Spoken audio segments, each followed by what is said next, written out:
Audio test, audio test.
Seeing it's 10 p.m., I would like to call the August 21st, 2024 Board of Adjustment meeting to order.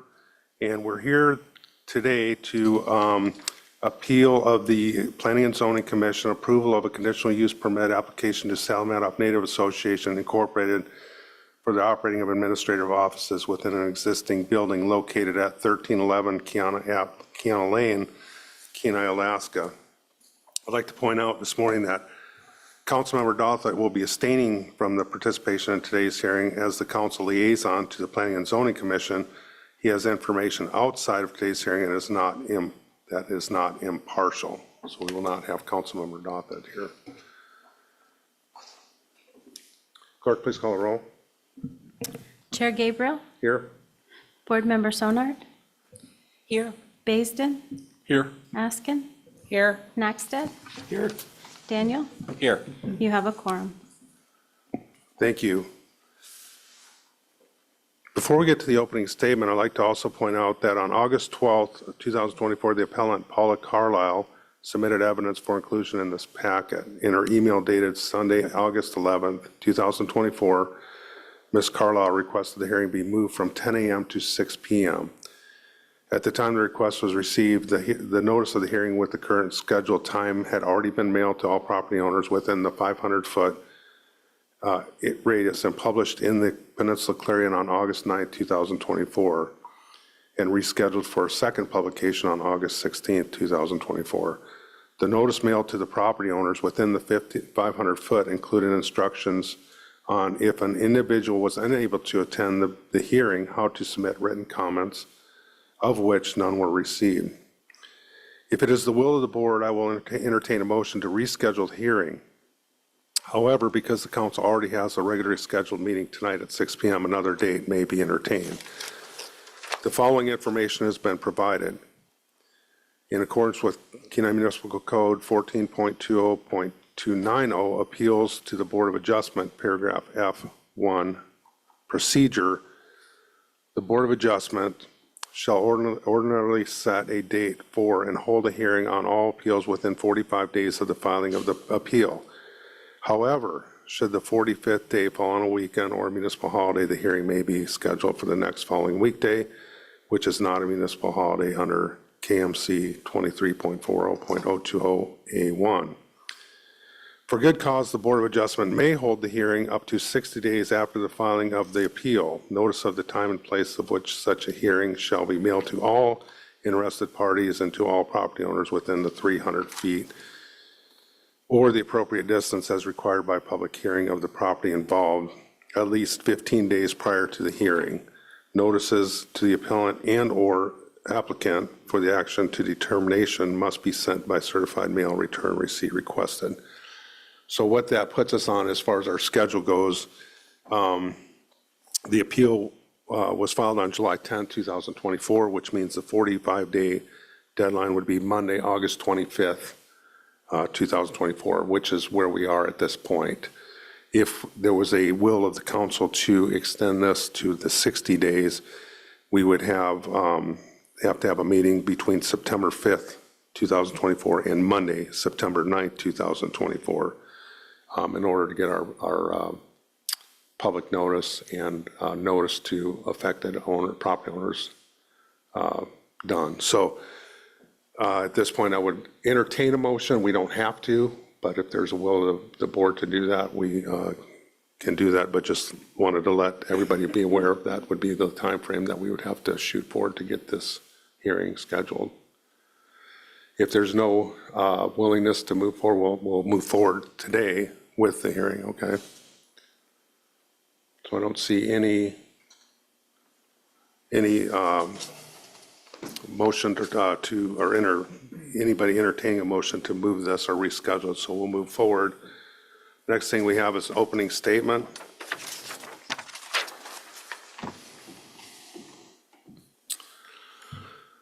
The Board of Adjustment hearing will be conducted in compliance with the City of Kenai Code, reasonable regulations of the board, and other applicable law.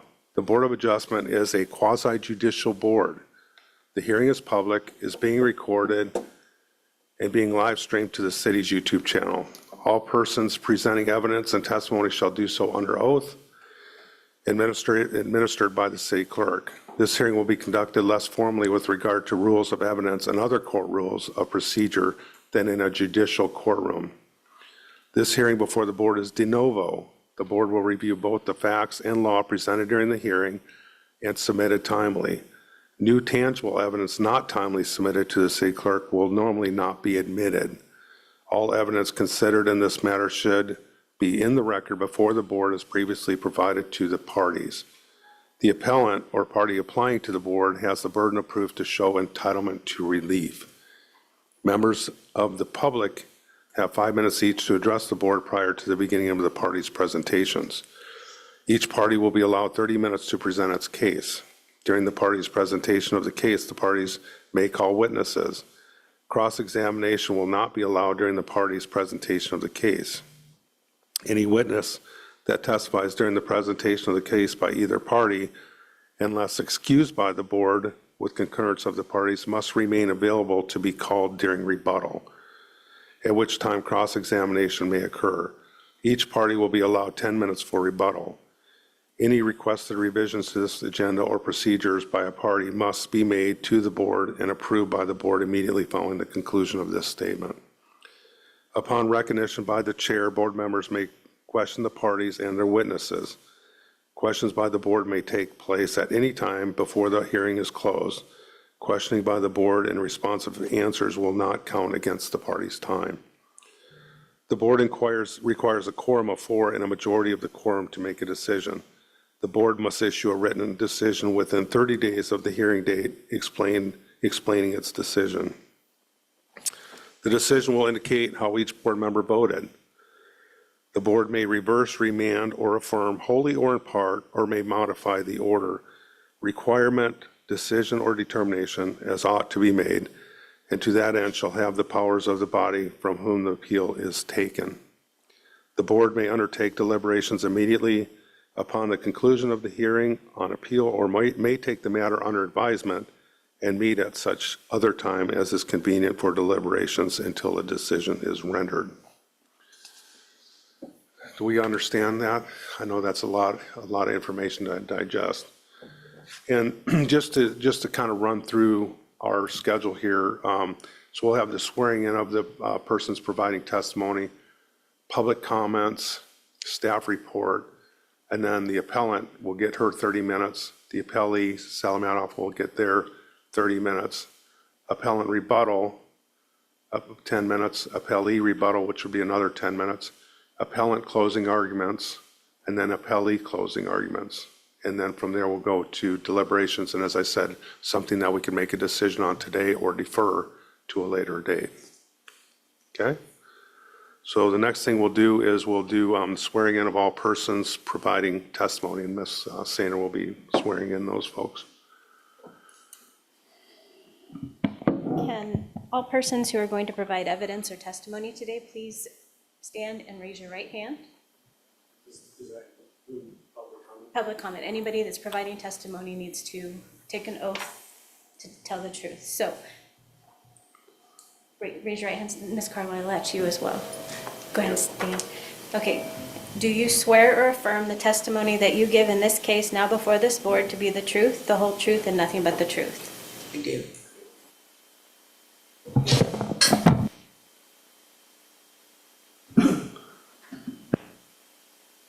Sorry, that brings us to the next order of the procedure, which would be public comments. Are there any members of the public who would like to address the Board of Adjustment at this time? And if you would, there's a place for public comment on our far left with that chair, and just make sure your mic is on. Please give your name and address for the record, please.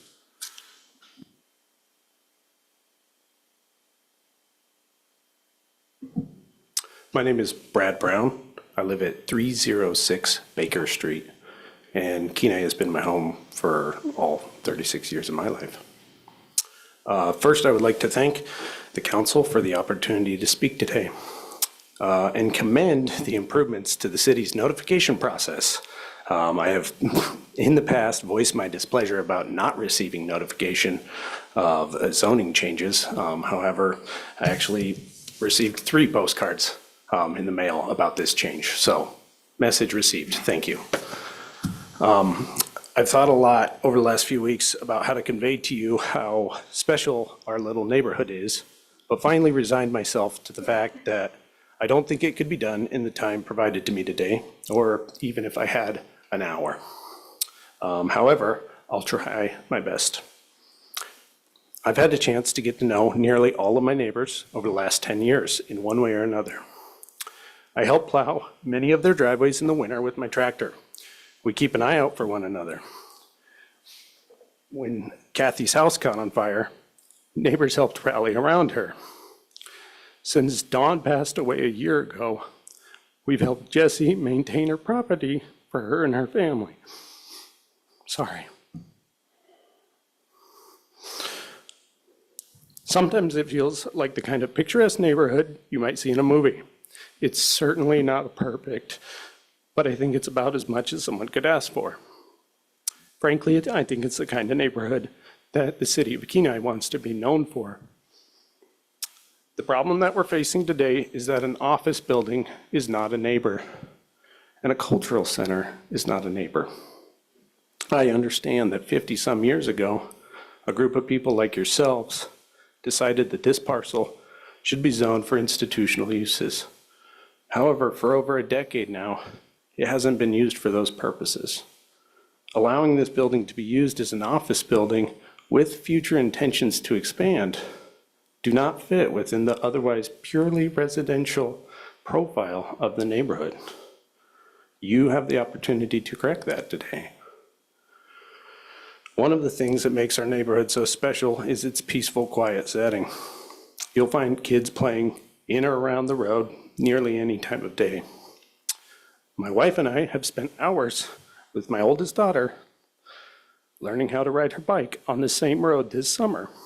Allowing an office building and future expansion will increase traffic to a level that squeezes out these opportunities for kids to be kids outside. If you allow this conditional use permit to be granted and the future expansion that Salamantoff organization has made it very clear that they intend to pursue, it will destroy a little piece of Kenai that makes it so special. I had a chance to meet Chris Monfort, the CEO of the Salamantoff Native Association, who I assumed would be here today after the last planning and zoning meeting where this permit was discussed. And by every account I've heard, Chris seems like a great guy. He shared with us, a group of us residents of the neighborhood that night, that he regretted not canvassing the neighborhood beforehand to share their vision of what they were trying to do in the neighborhood. I really respected Chris and the fact that he shared that.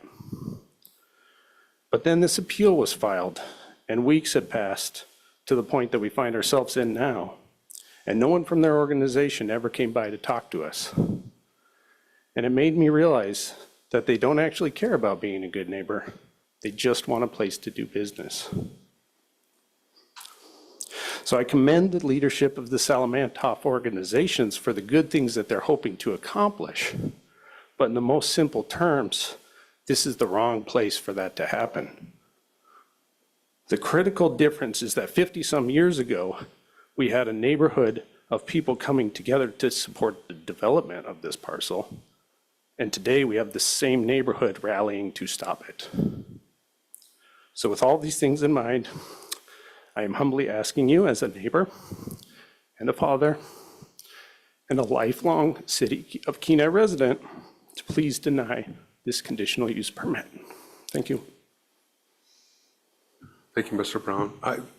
Before we get to questions, is there anybody from representing Salamantoff Native Corporation here today?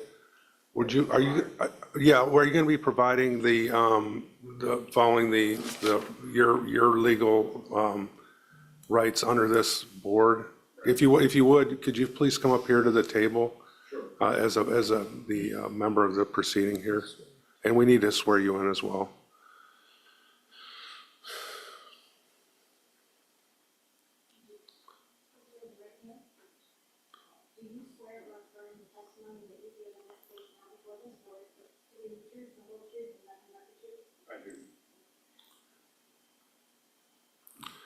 And I know we kind of got started ahead of you, so I just want to kind of let you know where we are in the procedure. So we're to public comment at this point, and once we get beyond public comment, we'll have our staff report from our Planning and Zoning Department. The appellant will be giving her opening statement. You'll have a chance to give your opening statement representing Salamatoff Native Corporation or Association. And then we'll have, and her case, and then you'll have a chance, her rebuttal will come next, then your rebuttal, and then closing arguments. So that's sort of the process that we're going to be going through. So Mr. Brown is our first person providing public comment here. So is there any questions of Mr. Brown? I do have one question, and only because it's, and just so folks know, as we act as a de novo hearing, and we're quasi-judicial board, we don't give deference to the planning and zoning decisions that's made. So we're sort of starting from a clean slate. But I did notice in the packet there was mention, and you mentioned it as well, of plans to expand beyond what was in this conditional use permit, which I'll plan on asking our planning department, but I think that would require a revisit of the conditional use permit. But I guess where did that information come from regarding their plans to expand beyond what they would be issued as under the conditional use permit? Sure, I understand today's discussion and the conditional use permit being the topic at hand is limited to use as an office building. However, talking to the CEO of the Salamatoff Native Association, Chris Monfer, I met with him before the Planning and Zoning Committee, and we were talking casually, and he mentioned all of the future plans that they have for the property. And don't get me wrong, they are all commendable activities. Not one of them is bad. It's just the wrong place to do it. So I understand today the issue at hand is office space. However, their intentions are very clear to expand. And my fear is that once they own the property and are using it, it will be a very hard battle to stop that expansion. All right. So I guess my question is, are you opposed to the issuance based on a professional office conditional use permit or the prospect of a use beyond that later on? Both. Okay. Very good. I believe the neighborhood is not appropriately sized in the roadway, and I think the use is not consistent otherwise with the neighborhood. Member Naxton? Thank you, Mayor. I noticed in the planning department, in the conditional use permit, they said that the necessary parking spaces were 5 for the office building use. And so is it your position that that amount of traffic is excessive for the road that's there? With all respect, I believe the number that was stated in that meeting was 12. I believe they referenced having 12 parking spaces with 60 available on site. I stand corrected. I think it is 12. So to answer your question, yes, I think that is excessive given the space and the neighborhood layout. Next question, you're the first up, so I have not seen the building. I've not been, but there's a couple of photos inside and out, in our packet, just to, what do you feel that the building as constructed is suitable for, what is it suitable for? Is it for an office use or is it for residential use? What would be, if the building is there, what is the highest and best use? Your light went off, sorry. That's okay. I'm a diplomatic person. I understand that building will fit their needs well. And I understand their position on it. It's just in the wrong place. I think all parties would agree, if we could pick it up and move it somewhere else, that would suit everyone best. So to be honest, yeah, it'll fit their needs, at least their initial needs. But I think they will require future expansion on that site for what they intend to do. Any questions from the board for Mr. Brown? Thank you, Mr. Brown, for participating today. Is there anybody else that would wish to provide testimony this morning? Please come forward if you would give your name and address for the record, please.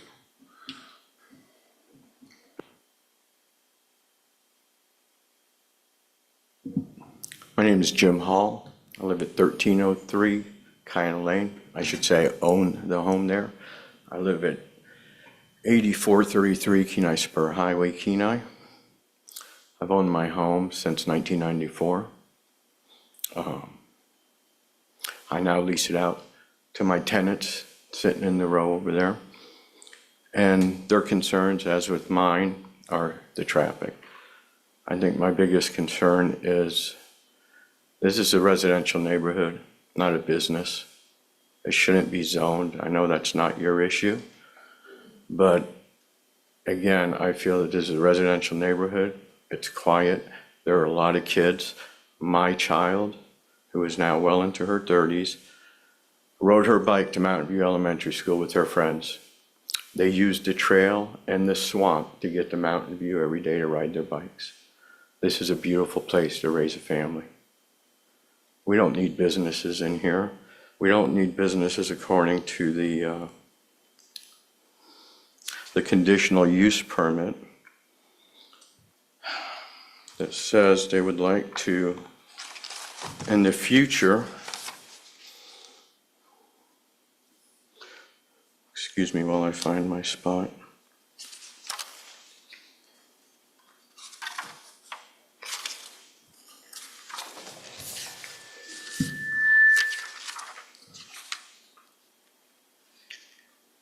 Paula, can you help me? Where's that page? It's the permit page. Yeah, here is. Thank you. Thanks. So, I wonder if it's just going to be office spaces for a half a dozen people, or is it going to be more? And is it going to be more in the future? According to this, the Samatov Tribal Administration Building, housing employees and human resources, environmental enrollment, tribal operations, accounting and executive. In the future, we are looking to build a multi-purpose building. This building we use to teach cultural arts, Native Youth Olympic, practice and after-school programs. We have zoning for businesses and things like this. This is a big city. It's a corporation with multi-million dollars, not necessarily come into our little neighborhood and have this kind there. We just need it in a different spot. Thank you. Any questions of Mr. Hall? I guess I'll ask the same, only to be, to be consistent here, and the same question I asked Mr. Brown. Are you opposed to a use beyond, excuse me, what was originally issued as a professional office building? I mean, are you okay with that, but opposed to an expanded use beyond that, or both? Oh, your microphone. No, I'm not okay with it. Again, this is a small residential area, and I think if you opened a door for their original purpose, they're going to build on. It's going to get builder. They say what they want to do right here. They say it all. So I don't think it's appropriate. I don't think the roads can hold it, and I think it's going to cause a lot of problems for the homeowners. It's just not about property value.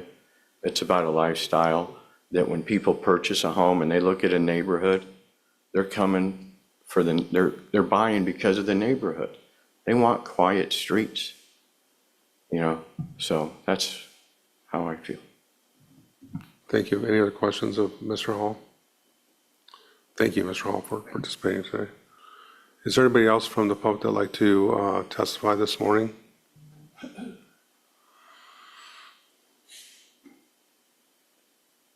we have somebody online?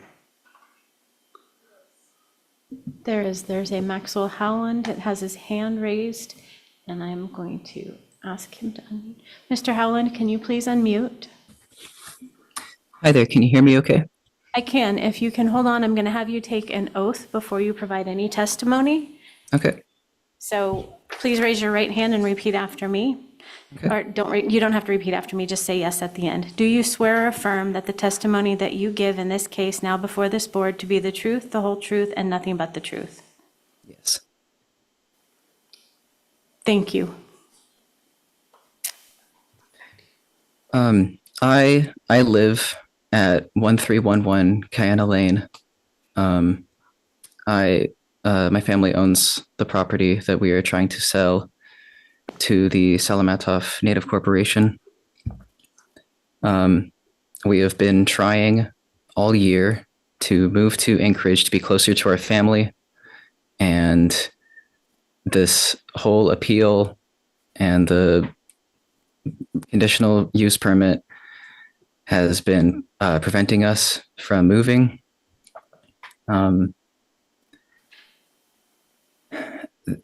This neighborhood is honestly really loud. It's not a quiet, serene neighborhood. There are four-wheelers going down the roads, back and forth all the time, practically. It's not all the time, but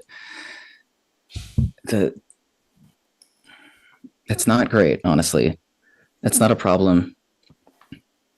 But we just want our neighbors to understand that this is for the building's use as an administrative building. And if people want to complain about its future uses, they can go to those future meetings. I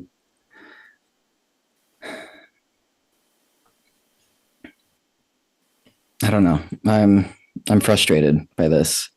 The traffic issue as well. It wouldn't be any worse than it is now because it's only the few employees attending the building.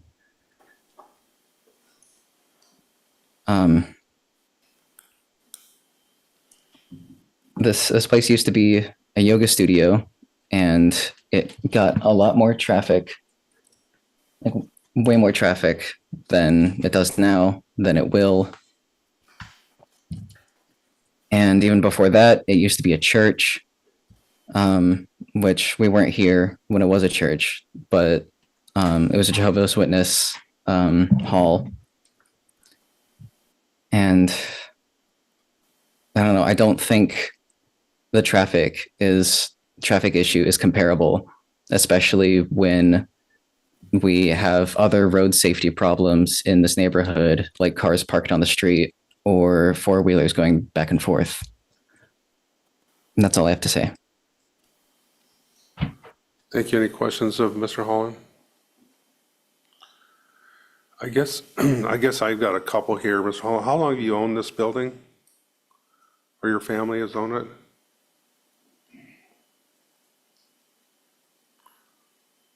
Can you hear me, Mr. Holland? Or looks like you might be muted. Yes, sorry, I muted myself on accident. Let's see, my family has owned this building for, I think, a decade, maybe more. Oh, hang on. About 10 years. Yeah, 10 years. And my parents bought this place as a, hang on. See, my family has owned this building for, sorry. My family's owned this building for 10 years, and it was a yoga and a martial arts studio. Some days we were so busy, we would have like 30 cars in the parking lot, and we never had any traffic complaints, any of the sort.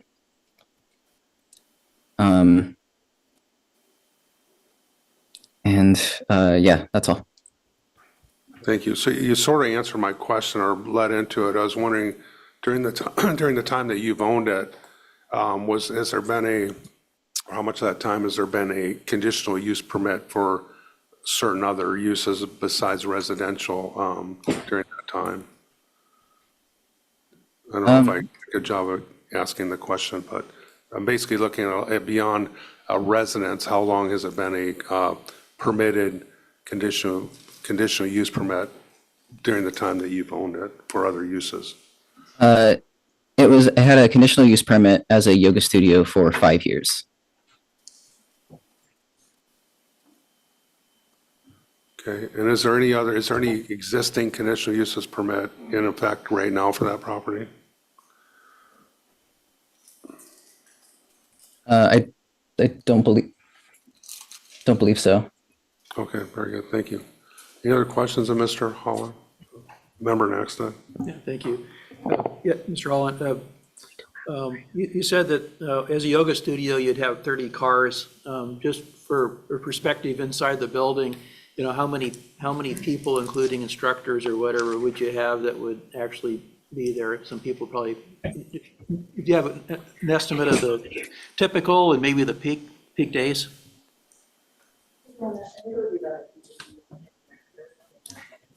Yeah, hang on. Sorry.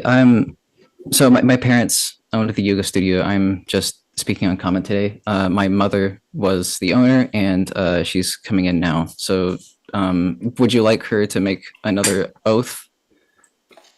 Or? Yes. Yes. Okay. So they're going to have you do the oath again. Ms. Howland, do you swear or affirm the testimony that you give in this case now before this board to be the truth, the whole truth, and nothing but the truth? Yes. Go ahead, Ms. Holland, you have the floor. I am so sorry. We are recovering from a nasty bout of COVID. Otherwise, we would be there.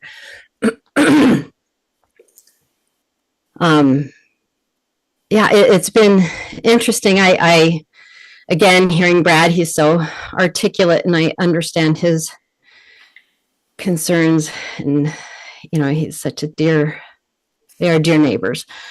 And I'm thinking about, you know, Jim's testimony. You know, his dad was one of my most loyal yoga students over here. So Jim knows very well that this was a busy place for a while as a yoga business and martial arts studio. So, you know, there were a number of years. I keep talking about how long ago it was a church. Well, it wasn't that long ago. We bought it about 10 years ago. It was a business for 5 of those 10 years. We got our conditional use permit without a hitch. And again, we were open 7 days a week. We were open early mornings. We were open late nights. At the last meeting, Brad upheld what I thought, that our traffic was polite and not a distraction or a disruption to the neighborhood. And, you know, we've been belittled a little bit about not being a very busy business, but there were times when we were a busy business.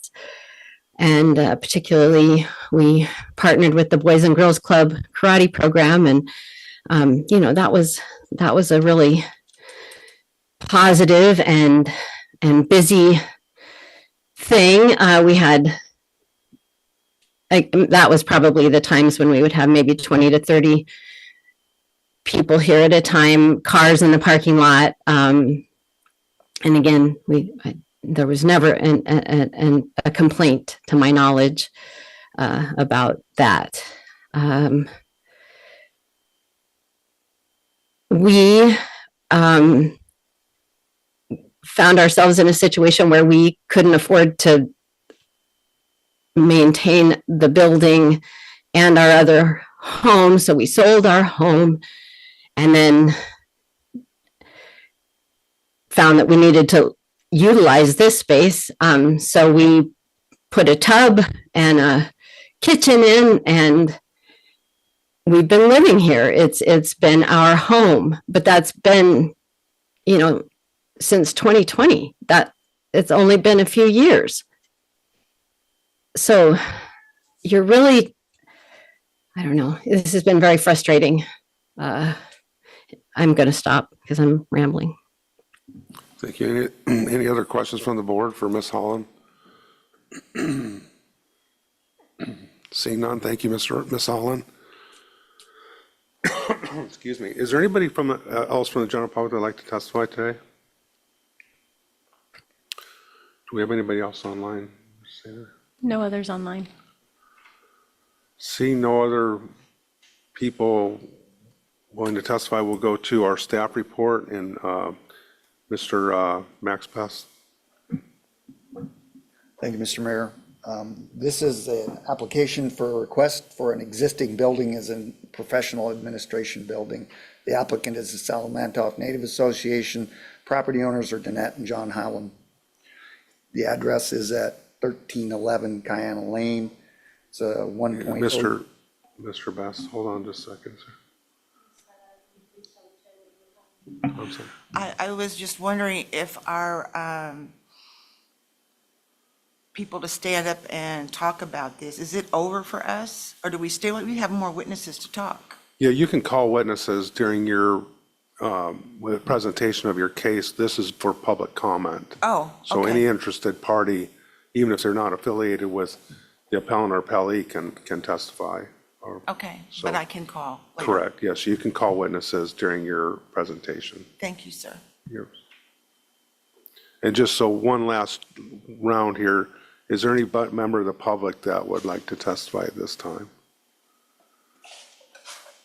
Okay, thank you. Our interim planning director, Mr. Best, go ahead. Thank you, Mr. Mayor. As I was saying, this is a 1.02 acre lot that is currently, Mr. Best, could you move your microphone over a little? you can't quite hear me. Ah, there you go. For Thank some you. of us that are, thank you. Be me. Its current zoning is suburban residential. Its current use is a single-family dwelling, and the land use plan indicates that it will be could be an institutional zone piece of property. Salamantoff Native Association has requested the CUP to repurpose the use of the existing building that was recently a single-family dwelling to a professional office, an administrative office.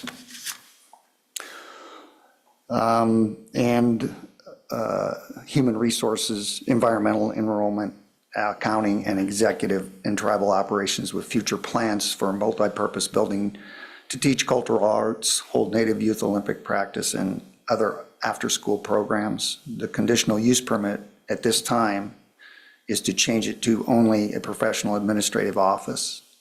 The new CUP application will need to be submitted for future consideration of any of those other uses that were put into the application. So what we have before us today is professional administrative offices. Kenai Municipal Code 1422-010 Land Use Table provides that the professional offices as a conditional use within a suburban residential requires them to be, and therefore the proposed administrative office requires this conditional use permit. The analysis is pursuant to KMC 1420-150A, the intent of a conditional use permit is to allow some uses that may be compatible with designated principal uses in specific zoning districts, provided certain conditions are met. Prior to granting a conditional use permit, the commission shall determine that the identified criteria as outlined in KMC 1420-150E conditional use permit review criteria be met. And those criteria are: criteria 1, the use is consistent with the purpose of this chapter and the purposes and intent of the zoning district. Staff's findings are the proposed use is consistent with the purpose of the Kenai zoning code and land use table. The land use table indicates professional offices as a conditional use in the suburban residential zoning district. Therefore, the proposed use may operate subject to this CUP. The subject property is surrounded by vacant lot to the north, single-family dwellings to the west, south, and east. The proposed use generally meets the intent of the Kenai zoning code as it meets the minimum development requirements such as lot size, building setbacks, lot coverage, etc. The existing building was previously a church as well as a school and an auditorium. Staff finds that the administration building would not generate heavy traffic compared to previous uses. Existing driveways would minimize the traffic impeding onto Kiana Lane. Staff finds the proposed use is similar to the previous institutional use, that the existing site layout mitigated potential impacts of the surrounding properties with the existing fence and vegetated landscape that are already there. Criteria 2, the economic and non-economic value of the adjoining property and neighborhood will not be significantly impaired. Staff's findings: the surrounding neighborhood consists of a mix of single and multifamily residents. As previously mentioned, the subject property has been the site of a church as well as school and an auditorium, a yoga studio, and a martial arts studio. The proposed office would operate during normal business hours, Monday through Friday, from 9 a.m. to 5 p.m. with occasional visitors for enrollment. Staff finds that the hours of operation are reasonable and compatible with the residential neighborhood. Staff finds the proposed offices will not adversely affect the economic and non-economic value of the surrounding properties, as this is a similar use to the original use of the building. Criteria 3, the proposed use is in harmony with the comp plan. The land use plan from the comp plan identifies the subject property with institutional land use classification. The comp plan envisioned that the subject property would remain institutional as its original use. The proposed use aligns with the comp plan as noted by the applicant. The subject property will be a permanent location for Salamanoff tribe to serve the native community in the Kenai area. Furthermore, the proposed use meets certain objectives of the comp plan in revitalizing existing structures as well as expanding their operation in order to develop and enhance the property for the use of the community. Criteria 4. Public services and facilities are adequate to serve the proposed use. Findings: the subject property is located along Kiana Lane and adjacent to Baker Street and has access to city water, city sewer, natural gas, electricity, telephone, cable services. Kiana Lane and Baker Street are paved roads at approximately 21 feet in width with a half-foot shoulder, gravel shoulder, making about a 22-foot wide road. They're both maintained by the city. KMC 1420-250B8 off-street parking requirements provide that the parking ratio for certain uses based on the table. The proposed use requires 12 parking spaces, whereas there are 60 provided on site. Existing public services and facilities are adequate to serve the proposed use. Criteria 5, the proposed use will not be harmful to the public health and safety and welfare. Public services are available to adequately serve the administration building. Based on the overall site layout, there will be a surplus of parking spaces to serve the proposed use. There is an existing chain link fence along the north property line and the north half of the west property line with approximately 15-foot vegetated landscape buffer within the perimeter fencing. To ensure the proposed use does not adversely impact the surrounding single-family dwellings, staff is proposing to add several conditions to the proposed use to be consistent with the landscape site plan requirements as follows. 1, provide a minimum width equal to the setbacks along all property lines except where there are driveways and other ingress and egress openings. 2, maintain the natural screening to adversely shield vehicular or building lights onto neighboring residential uses. Otherwise, provide a combination of shrubbery, trees, and or a 6-foot high solid wall fence. Access to the administration building will be from Kiana Lane or Baker Street, which are paved city streets, as I mentioned earlier. Staff finds the proposed use will not be harmful to the public safety, health, and welfare, as they are existing public services to support a surplus of off-street parking, adequate accesses. The added conditions will further minimize the adverse impacts to the surrounding properties and neighborhood. Criteria 6, any and all specific conditions deemed necessary by the commission to fulfill the above-mentioned conditions. These may include, but are not limited to, measures relative to access, screening, site development, building design, operation of the use, and other similar aspects related to the proposed use. Staff finds the specific conditions noted in criteria 5 are necessary to fulfill the above-mentioned conditions. Public notice, all notices and mailings were sent per the code. We think we have alleviated our notice problem but we're not positive, but it sounds like we have taken care of that. Staff finds that the proposed conditional use permit for operation of professional administrative offices on the property described as Lot 1A, vacation of Rasmussen subdivision located at 1311 Kiana Lane, meets the criteria for issuance of a conditional use permit set forth in subsections E1 through E6 of KMC 142150, and hereby recommends the Board of Adjustment approve the conditional use permit under the following conditions. 1, any development or use of the property shall comply with applicable federal, state of Alaska, and city regulations, regardless of whether or not the requirements are listed conditions for the approval of the conditional use permit. 2, upon request, the applicant or applicant's representative shall meet with city staff for an on-site inspection. 3, provide a minimum in width equal to the setbacks along the property lines except where there are driveways and other ingress and egress openings. Maintain a natural screening to adequately shield vehicular building lights onto neighboring residential uses. Otherwise, provide a combination of shrubbery and trees and/or a maximum 6-foot-high solid fence wall. That is the end of the staff report, Mr. Chairman, or Mr. Mayor. Thank you, Mr. Best. Any questions of Mr. Best? Member Sonart? Thank you, Mayor Gabriel. Mr. Best, would you please go back and read condition number 1 again? Thank you. Thank you. To the mayor. Criteria 1 is the use is consistent with the purpose of this chapter and the purposes and intent of the zoning district. The RS zone is intended, which I did not read earlier. I skipped down. Would you like me to read exactly what I read before? To be honest, what I think I heard and what I'd like to hear again, I'm not sure if it was number 1 or number 2. It was something about enrollment. The word enrollment caught my ear. That could possibly be in criteria 1 on the bottom of the page, 36. Existing building was previously a church as well as a school and auditorium.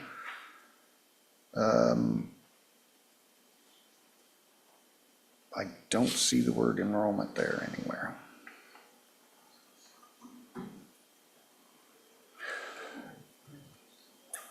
There's a future.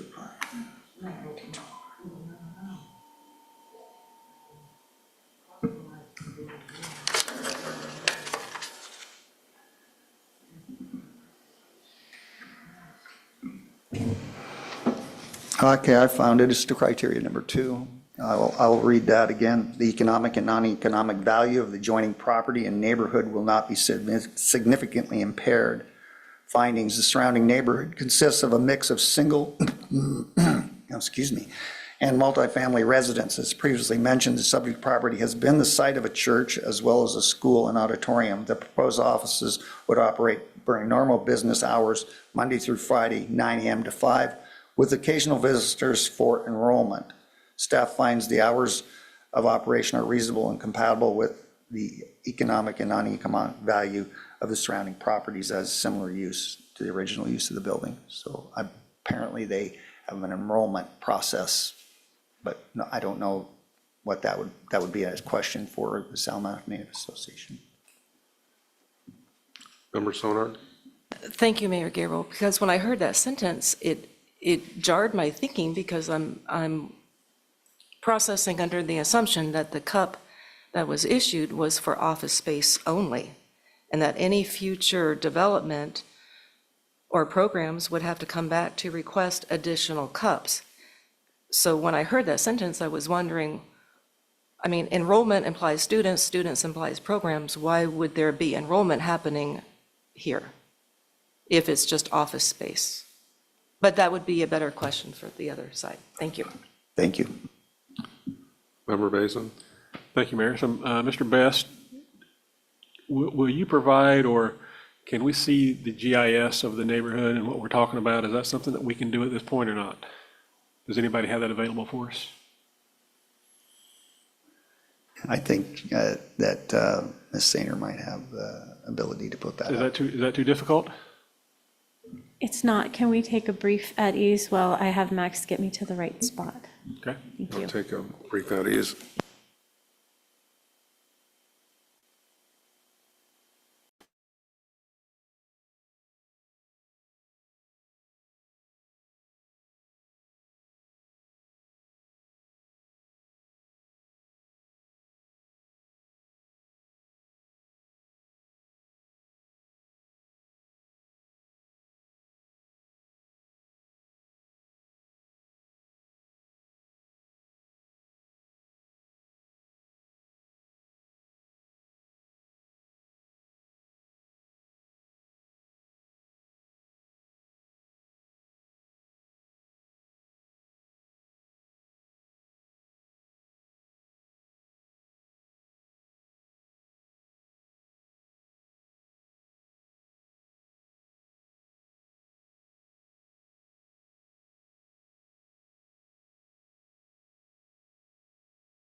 back on the record, and I believe where we're at, where we're going to pull up a GIS map to show, and Member Basin, you were the one that requested this, so I'll let you expand if you want.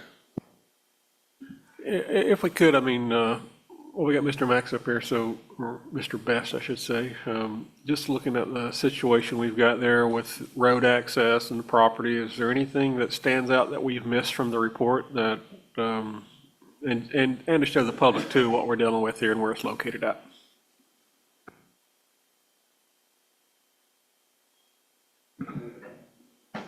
It's kind of stretched out there.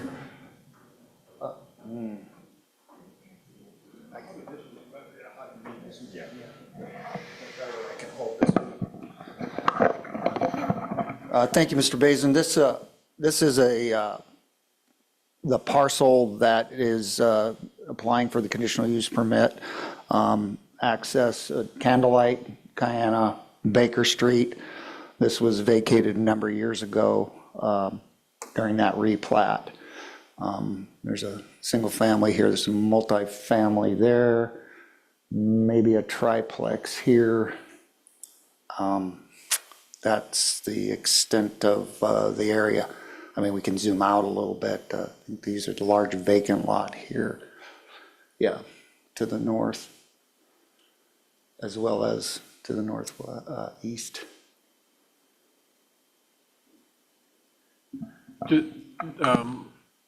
Most traffic patterns going to be coming off of to access it.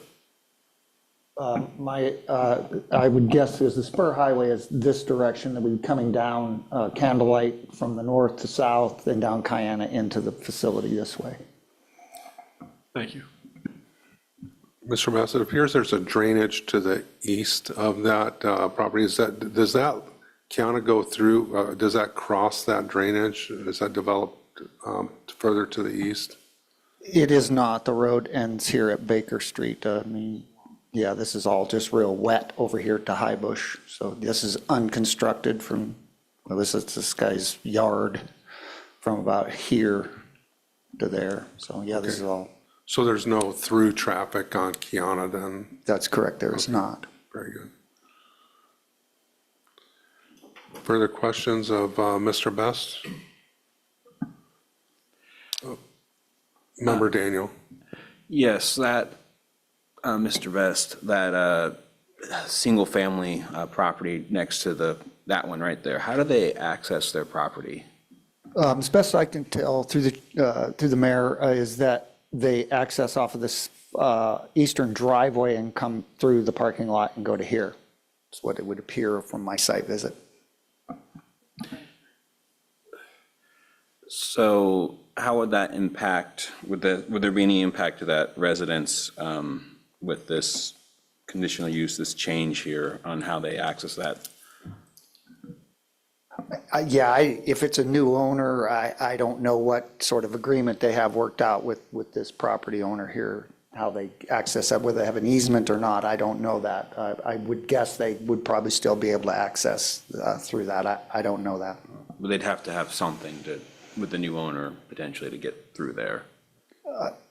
Yeah, possibly, sure. Thank you. Member Nexon. Thank you. Mr. Best, you've mentioned the history of the use of the building. I was curious with the conditional use permits or the use, how long has the building been there? And there's two questions kind of associated with that. Has the planning department received any complaints for those conditional use permits that have been issued? I'm going to, through the mayor, Mr. Nex said, I am not sure how long the building's been there. I don't know the history of when it was there. It's been, yeah, there's probably somebody more versed on that, how long it's been there than I am. And not that I'm aware of, did we have any complaints? We've had some complaints on the road about on-street parking, people parked in the road.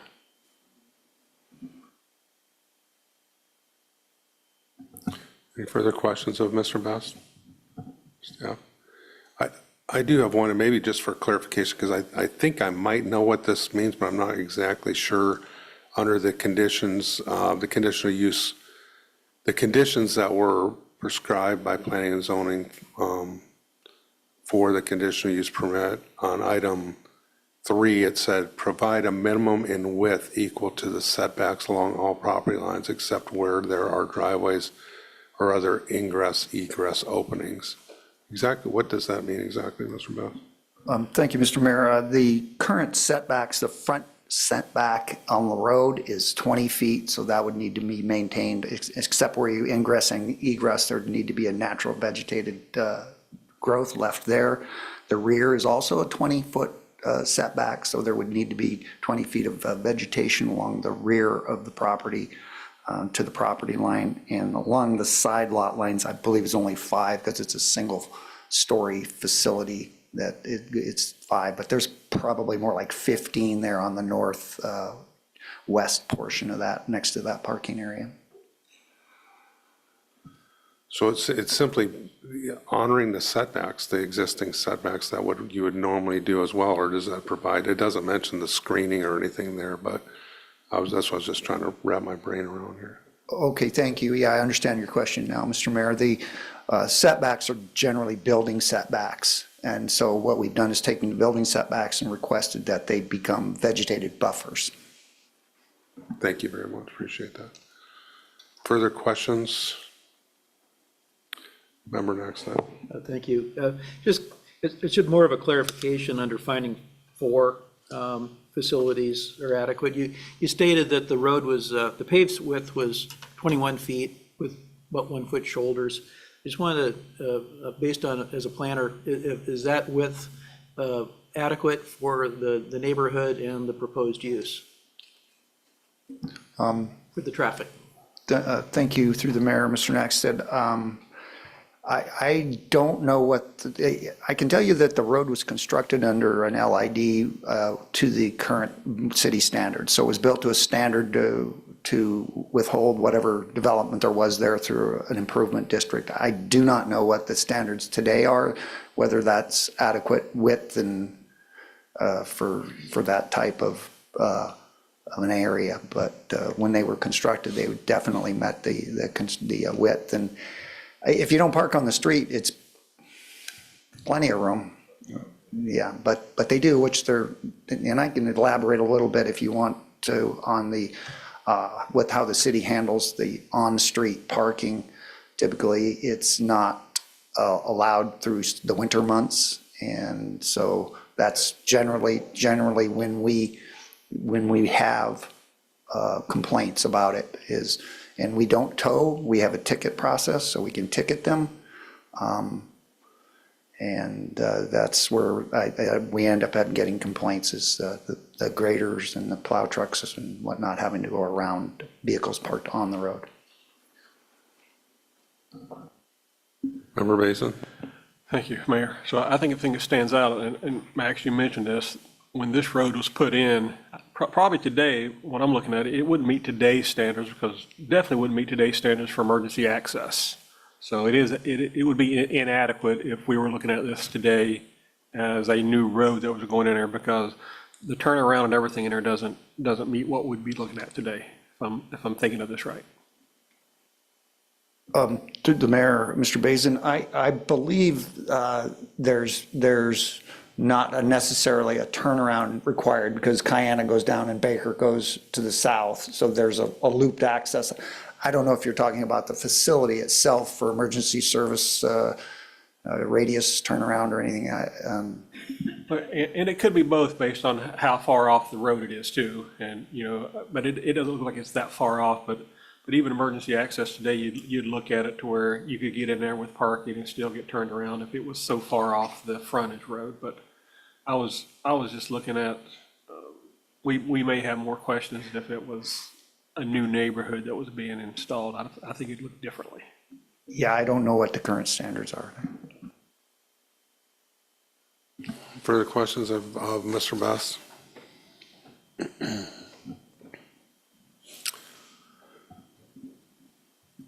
I do have a question beyond, so Candlelight, is there, I see that's more of a feeder street to other parts of the neighborhoods or expanding neighborhoods. And I think, are there businesses further on that are, that are traffic, that traffic is routed kind of through Candlelight to reach other businesses, such as like the golf course? I think this would be one that would come to mind, but. No, thank you, Mr. Mayor. Yeah, it does, definitely goes from the Spur Highway down to Lawton into the golf course, and you can go east and west from there to many different locations. Very good. Further questions of Mr. Best? Thank you. So that brings us to item or process G here, which is our appellant, Ms. Carlisle. You have 30 minutes to present your case.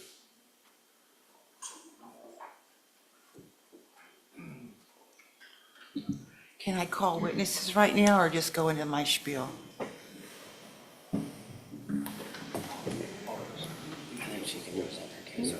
Yeah, I believe you can present any way you want or any order you would like. So Okay, I would if it like makes, to call sense. my witness, Brad Brown, back to the podium. Yeah, he can sit right at your table there. You can sit with me? Cool.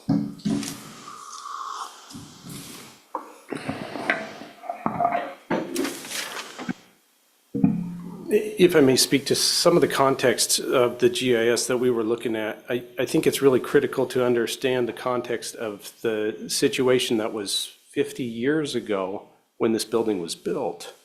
The building was built by request of the neighborhood. The building was originally built as a Jehovah's Witness Kingdom Hall.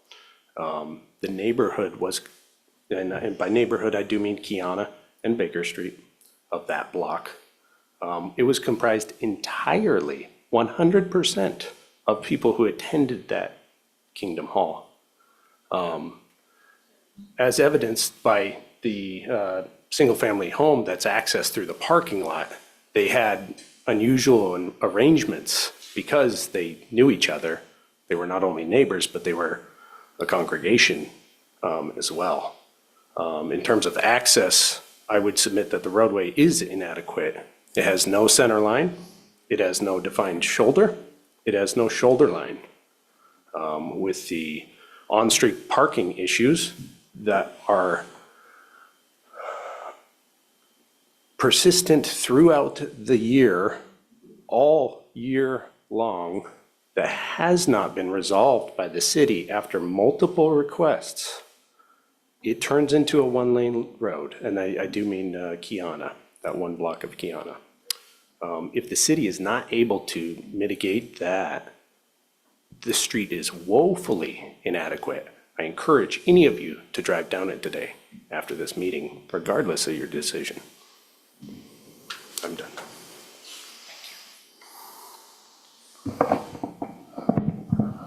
Okay, thank you, Brad.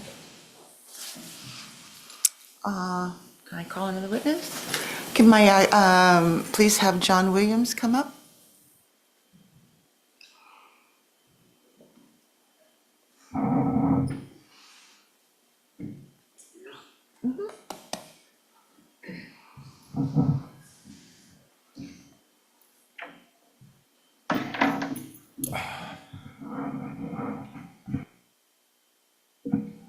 I might mention that I didn't stand for the swearing.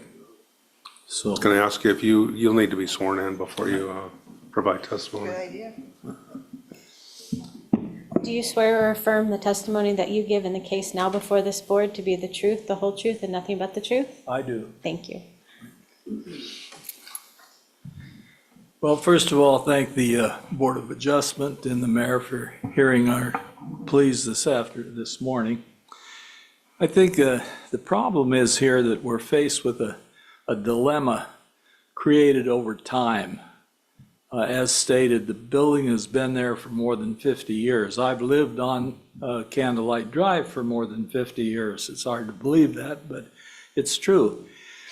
And it's true also that the neighborhood was dedicated primarily to residents who use that building as their church, and they built it. I know all of the folks that originally were there. You may recall some yourself. There were families that were longtime people here in the community.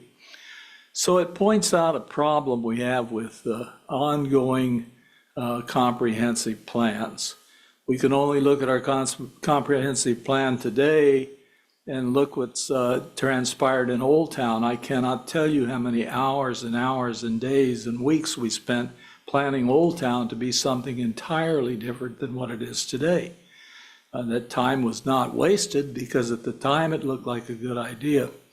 I think our problem here also is the fact that in the beginning, the 50 years ago, when we all settled in that area, it was a quiet residential neighborhood dedicated more to suburban residential because of the need for a lot of extra rules and regulations that relate to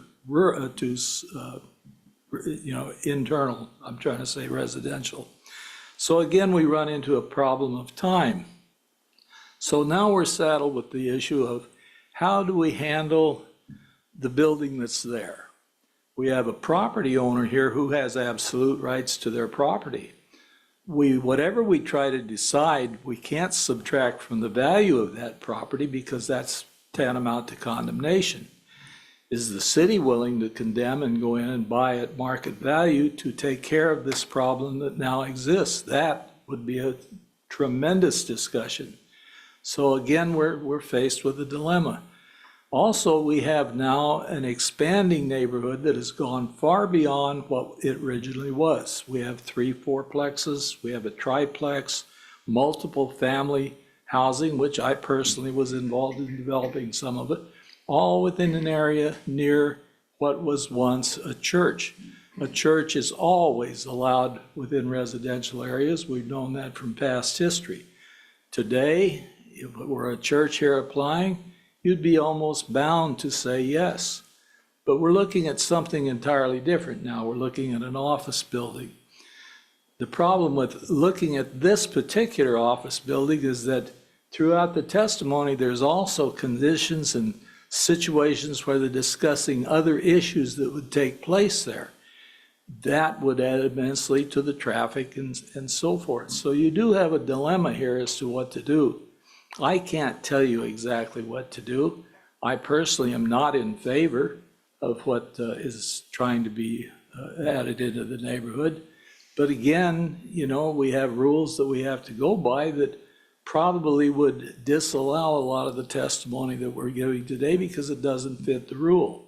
Although I can go back into the comprehensive plan, having been a part of it, and point out some dichotomies and some issues within the comprehensive plan that we could challenge it on. Whether or not the challenges would be accepted is something else again. So with that, I've probably rambled on and said a lot of things, but there are things that you need to think about, things that need to be discussed and looked at prior to any major decision being made. With that, Thank you, John. So anything Are else? there any questions of the witness from the board, from the body? Approving all this stuff that we have, like property values would be affected, stuff like that. Yeah, Resolution.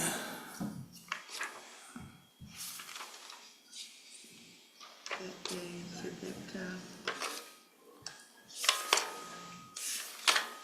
going to be affected. there were some areas within the comprehensive portion that you were looking at. Yeah, this was, I think it's on 30.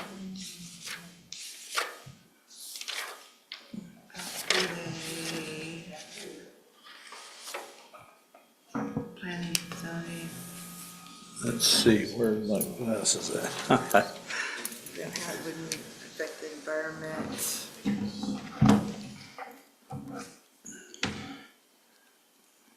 Remember, All right, if we go back to the comprehensive plan itself, on page 38 of the packet, I note that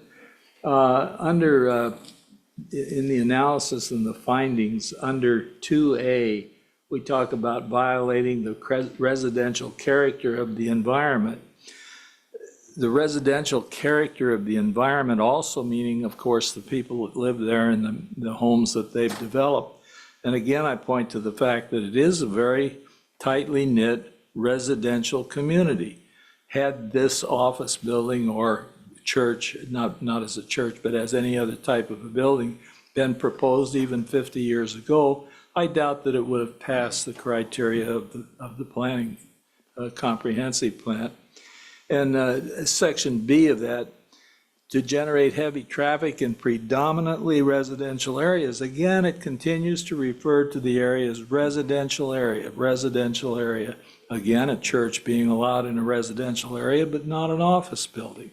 So we can see again, I think in the development of the comprehensive plan, in this particular case, 50 years ago, we had no anticipation of the community itself growing as large as it has. So if we were to go back and revisit it under today's conditions, probably would not be allowed. The quality under goal 1, relevant goals, the quality of life is to promote and encourage quality of life in Kenai. What does that mean? Salamantoff has taken on a position of improving and encouraging the quality of life of their folks, their people, and others within our community. And our people over in that particular neighborhood are looking at the same thing. So again, we have, a tit for tat sort of a situation. So again, it really brings up some questions that have to be studied, almost to the point of saying, this really needs a special session and a review of our comprehensive plan, probably to reestablish some points that we would like to make here. So I think that's about all I can say on this. I mentioned that, So, Awesome. This is their application. Yeah. It's kind of interesting, talking with Mr. Best here, and as you all know, I was kind of in the development business myself. We have this property that doesn't fit the criteria of property as it would be laid out in today's rules. We have a stranded portion of the property. We have property that's being used for multi-purposes. We have a dead-end street that goes through a tightly knit residential neighborhood only to serve that particular parcel of ground. We have anticipated large groups that may or may not be using the whole thing. So again, folks, you have your job cut out for you. You really do.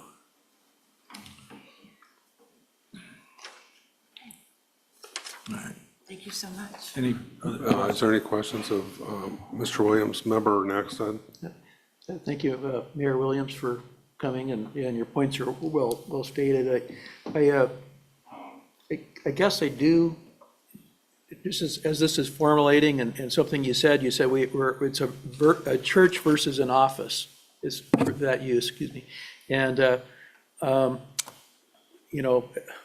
guess when I see traffic, I don't, I'm an engineer, traffic is traffic, whether if it goes to a business or if it goes to a church. And I'm not clear on what you really meant by that. If it's the traffic that goes to a church, sounds like there might have been more, was more acceptable than traffic going to an office building. I think what I'm really looking at in that statement is a church versus an office building within the confines of a 50-year period. Had the church they probably didn't even have to come in and ask for a conditional use permit 50 years ago. I'm not sure exactly how things were then, but the neighbors wanted a church. Churches are always allowed. No matter what you do not deny the right to build a church within a residential neighborhood, as can be seen right here in our own community. But to build an office building in that same area, it's 50 years of expansion now have said, is this the correct thing to do? Would we allow anything but a church in that area today, as if we were looking at developing a comprehensive plan? We have that 50-year, which several of us here have been here since that 50-year period of time I've been here too. evolved. But, yeah, and I guess really the question has to do with, some of the argument has to do with traffic and whatnot, and whether it's a church or what type of church it is, may not, but it generates traffic as like a business might. So, Again. we'd embrace. Again, the neighbor's choice then was to build a church. The neighbors that lived there, their choice was to build a church, regardless of what the traffic might be. Traffic, it was understood there was going to be traffic going to the church, and that's on Sunday, maybe on Wednesday, or maybe on some other evening, but not on everyday office traffic, or how much of that office traffic is going to be there, So it was related to the fact that, yeah, churches are going to be all right in that residential neighborhood, but we're not going to allow an office building. That would have been the choice today, but not then. See? No discussion of an office was included in the 50-year-ago conversation. Further questions of Mr. Williams? Thank you, Mayor. Thank you. Thank you.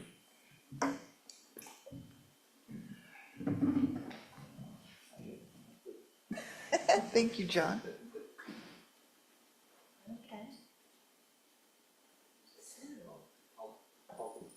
Okay, I think I'm going to call back Jim Hall. He wants to say something. Thank you. I bought my house in '94. I'm not a Jehovah's Witness, but I can tell you 90% of my neighbors were. They walked to the church. They didn't drive. There was very little traffic. Even on Sundays, most of the people in that neighborhood walked to church.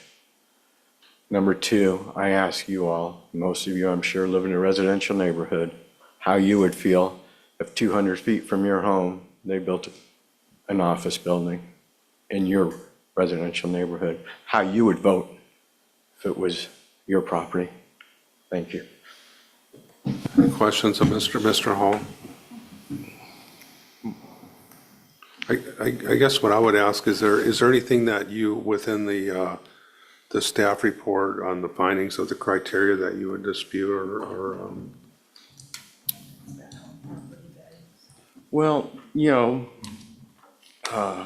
my concern would be the value of my property, but I'm not sure it's my number one concern, that the safety is.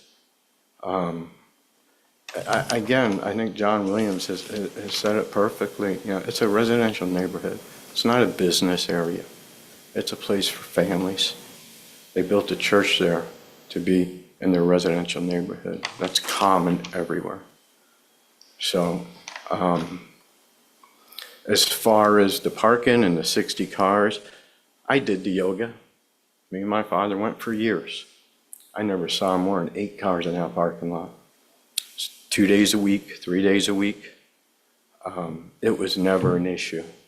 So, and again, it's been a home for the last 5 years, 10 years. She said 5. It's been a home, not a business, for the last 5 years.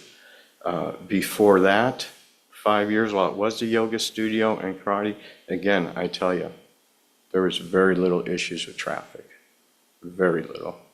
So, again, I think that I can only say what Mayor Williams said, and it wasn't set up to be anything but a residential neighborhood with a church. And there's plenty of those around here, and I'm sure none of you want an office building coming next to your house. So I hope you take that into consideration when you make your vote. Thank you. Thank you, Jim. Next, I want to call Kathy McMurray, who shares parking lot, said building.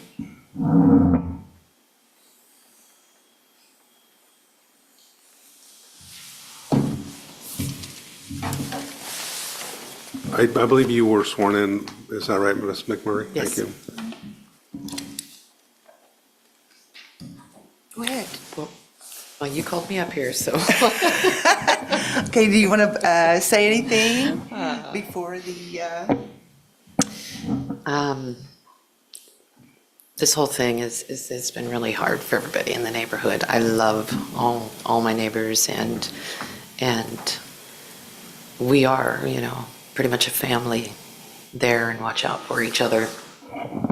That includes John and Danette, who currently own the home. So I feel for them greatly. The issues that I've had, thank you, are year-round with the roads. And I had a house fire. I'm still trying to get my house finished, rebuilt. And thank God it was in August when the fire started, because you wouldn't have got a fire truck down Kiana Lane in the winter.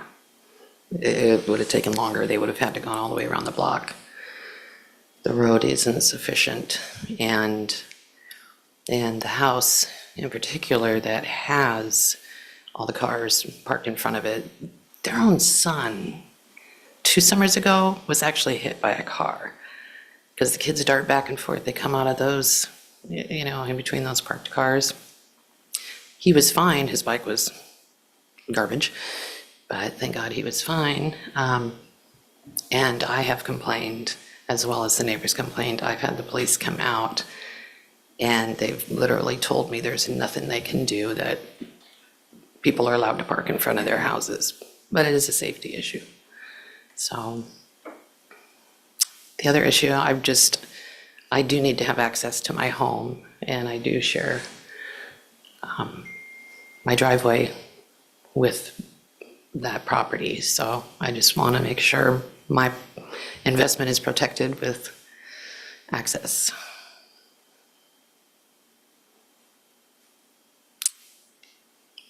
Is there anything anybody wants to know?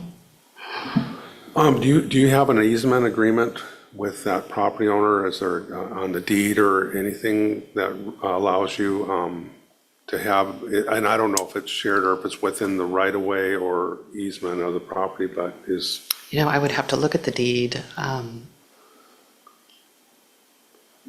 There just has never, since I bought the house, been an issue.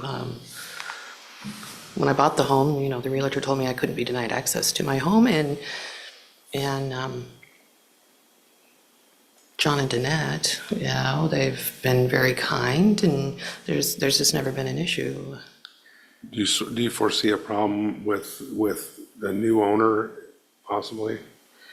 I haven't had any communications about that, so I don't know.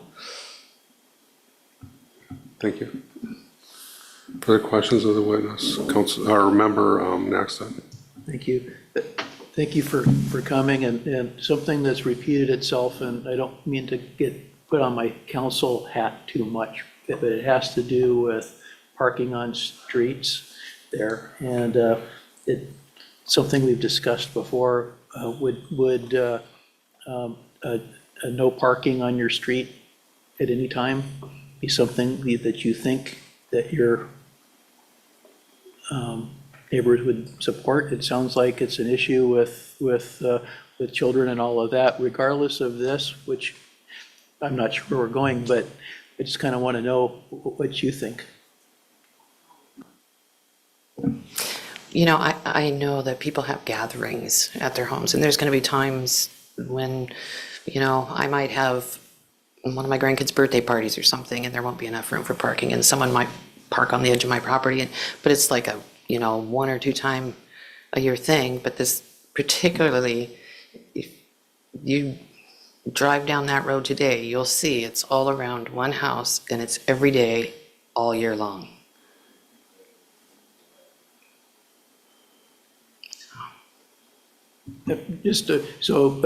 Probably not a complete ban, but maybe something else we might be able to come up with. It might be able to relieve your neighborhood at least, and might be something we implement elsewhere. I mean, is that something you're looking for? Because you're not the first one that mentioned traffic and parking on the road. and you do have a relatively narrow road. Mine's wider and it's like a slalom, Yeah. you know. There is no center line. There's, probably improving the road. Oh, yeah. I mean, the snowplows. I'm sure the snowplow drivers have complained back to you all that they can't get down to plow both sides of the road, but the snow does compile and compile. I drive a Subaru, and when I was trying to go down Kiana this last winter, the snow was literally, like this far from both sides of my car. It piles up. So maybe, repaving the street, putting a center line down, maybe giving some boundaries might help. I don't know. Any further questions of Ms. McMurray? Thank you.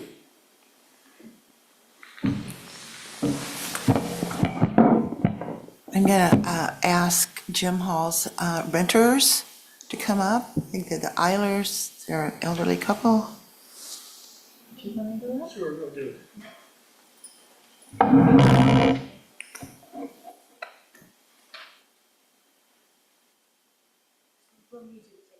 Right. Please raise your right hand. Do you swear or affirm the testimony that you give in this case now before this board to be the truth, the whole truth, and nothing but the truth? I do.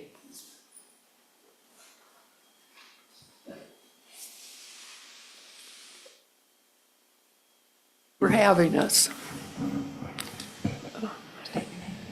Henriette Aronson, and I live at 1303 Kiana Lane, renting from Jim Hall. The first thing we noticed when we moved in last June was that there's lots of kids playing in the street all day long, especially in the summer, probably. June was probably the best time of year for kids to be outside. It's nice to see kids outside, but one worries a little bit about their safety. We have had an issue with the noise coming from a neighbor's lot that has, I don't know, probably 50, which is an exaggeration, maybe only 20 four-wheel motorized vehicles on their lot and parked in front of the street, sometimes on trailers. Which is not really germane to the issue before you, but traffic on that street, increased traffic, would not be real wonderful. And I'm not sure, I know the list of functions mentioned in the office included accounting, financial. It seemed like a lot of people might be working there. I don't know what the plans are for the numbers. And as has been pointed out, it's not a church, which was allowed and should be allowed in residential neighborhoods. We rented this place sight unseen with the idea that it was a residential neighborhood. And it's a little disappointing to find that it might become a little more diverse than that. There are no other businesses from Candlelight down to down to the golf course road. It's all residential. And so this would be a real exception in that area. Did you want me to do anything else? That's, you're doing great. They have questions.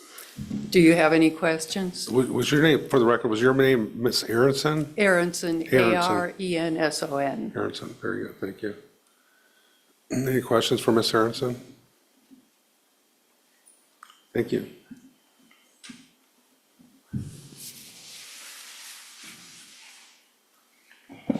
I think Brad Brown would like to say to say something.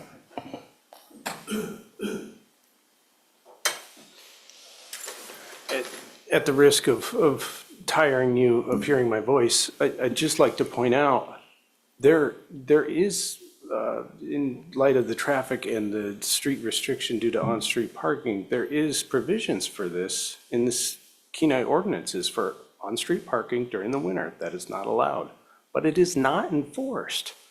And so all of this idea that maybe this use is okay or maybe it's not, it's predicated on everything else in the system working properly. And that is not the case because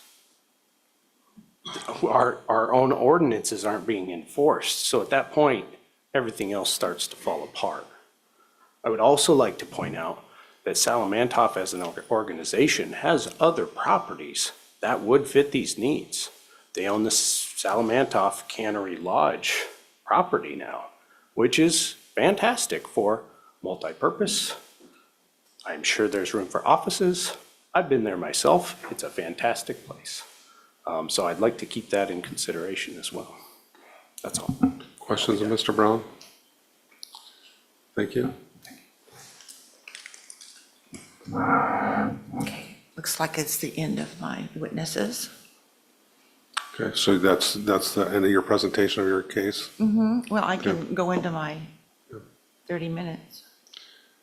Well, you'll have a chance for closing, so what we'll do is we'll turn it over to Salamano. Oh.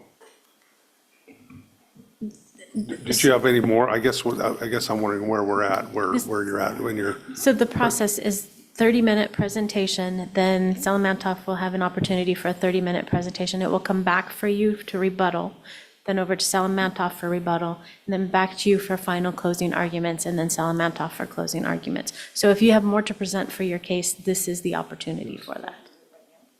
Yes, I'm sorry. Okay. Okay. My name is Paula Carlisle, and I am the appellant to the conditional use permit that was passed on June 26th, 2024. And I would like to thank you for letting us come before you and telling us how we feel. People get emotional. I noticed that Brad got emotional, and I am too. I wasn't able to make the meeting because I had dental surgery and I was in bed, but I did get to come in on Zoom. I could hear everything, but my voice, it was okay going through and then it cut off. So they say it's a technical difficulty, so I could only hear everything but not talk. I heard later that it was on YouTube. So if I wanted to see the entire procedure, I could go on YouTube and see what they had to say. I live at 1314 Kiana Lane, and I have owned this house for 47 years. And I plan on staying in my house until I guess I am no more. I had,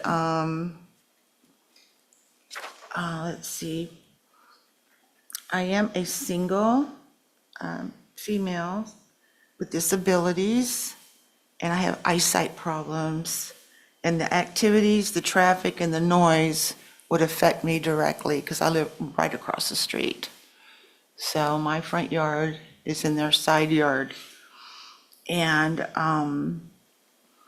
I was able to listen on YouTube, and I get to hear all the neighbors talking about their concerns. The wishes seem to be dismissed at the ruling of the conditional use permit because they didn't clarify what their intentions were for Salamantoff for wanting this conditional use. They say, oh, it's just going to be for executive offices. But then we said, well, what if they wanted to do something else? I said, we can come back and review it. They wanted to do something else, don't worry. Well, we knew that was disingenuous. as Attorney Davenport pointed out, is his property line abuts right with this Salamentoff, with this proposed building. He goes, because we know if you buy something for $499,000, you can pretty well do what you want to after you buy it. They don't have to come to us for probably a permit. So that is our concern too, is that this CUP event was not truthful with us. They didn't tell us the intent, and I didn't really know. We all guessed it until I got my packet, and I saw the permit from Salamantoff. And surprising, Salamantoff was not deceptive about what they wanted. They told us right out what they wanted. They wanted to put executive offices in there, and they want to put people in there so they can enroll. So it's not going to be a 9 to 5 where everybody goes home and the weekends are free. There's going to be people there 24/7 occupying those 2 bedrooms and 2 bathrooms and the 4,884 square feet. So there is going to be traffic just with the executive offices. And I appreciate Salamantoff. I mean, it's wonderful that they want to do this for their community, but we have a community too, and we don't like it encroached upon. And I noticed that our staff report on the Planning and Zoning Commission was laughable. No, it's not going to affect any kind of traffic patterns. Oh, no, it's not going to devalue your property, but we know that noise and traffic will devalue your property. So our property, if they plan what they're going to do, it is going to devalue our property. Salamantoff plans on having it as an administration building, housing employees in human resources, environmental enrollment, tribal operations, accounting and executive. In the future, we are looking to build a multi-purpose building. This building will be used to teach cultural arts, Native Youth Olympics, practice, after-school programs. And they're saying that here that the adjoining property will not be impaired, is what the CUP, the conditional use permit, we know that's not true. It will be affected.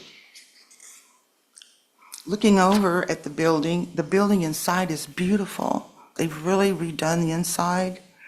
The Howlands have done a gorgeous job. The roof is another situation. It leaks. And that's one reason why the witnesses wanted to sell it. Every year, that flat roof has to be tarred or whatever they do to it. But if they're going to be doing improvements on the existing building, we know they plan on doing, another story and putting a pitched roof on the upper story and housing people there, because they like to help the homeless and people with problems with,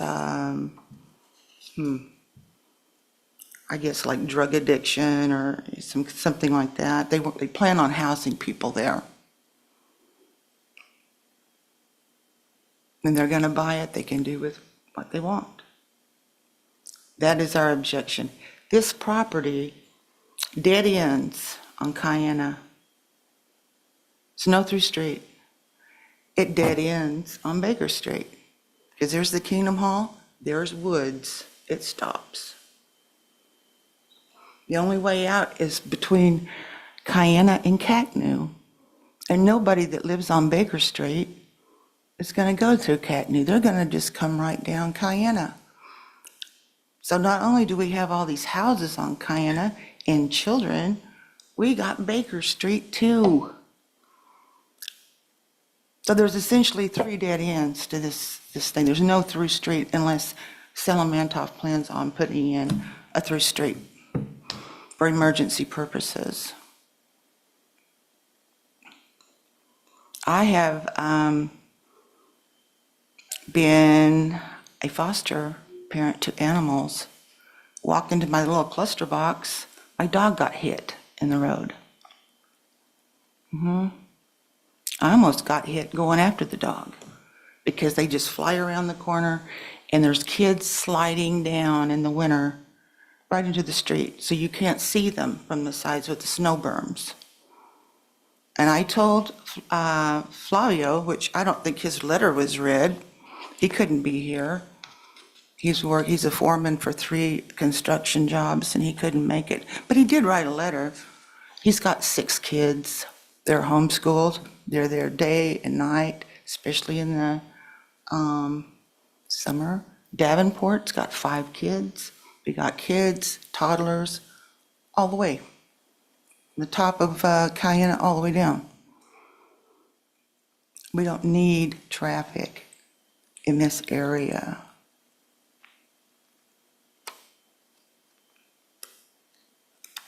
I'm afraid one of the kids are going to get run over because my dog got run over. They stopped, got the dog out from under the tire, but then they just went on. They didn't stop to see how we were doing, how the dog, if it was alive. And so this is a problem. This is a problem.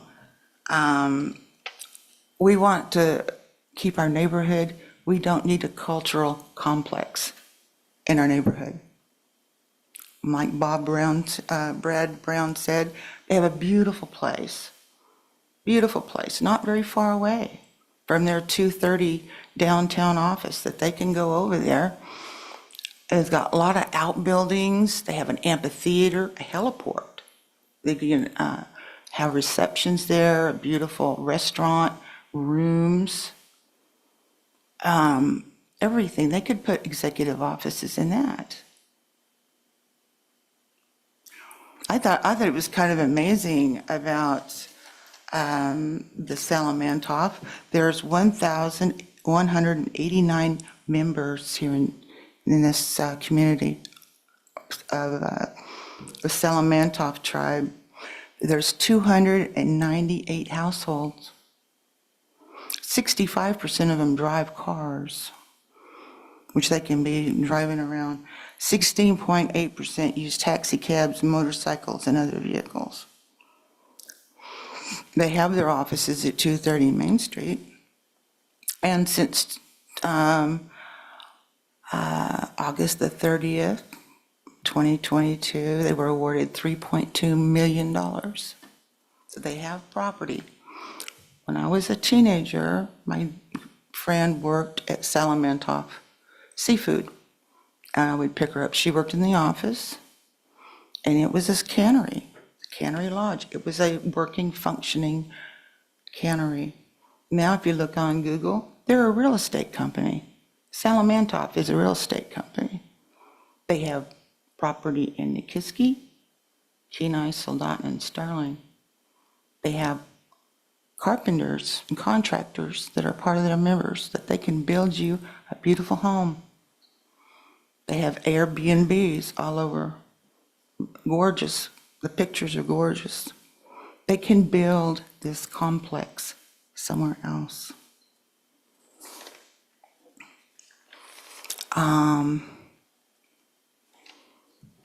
The Kingdom Hall. Well, we know that Mr. Rasmussen, he donated the land. He was a Jehovah's Witness. He homesteaded all this area down Candlelight and to the left on Cayenne. He owned all of that. That was in the 60s. And it was a small enclave. Like Jim was saying, everybody around there that lived there went to that Kingdom Hall.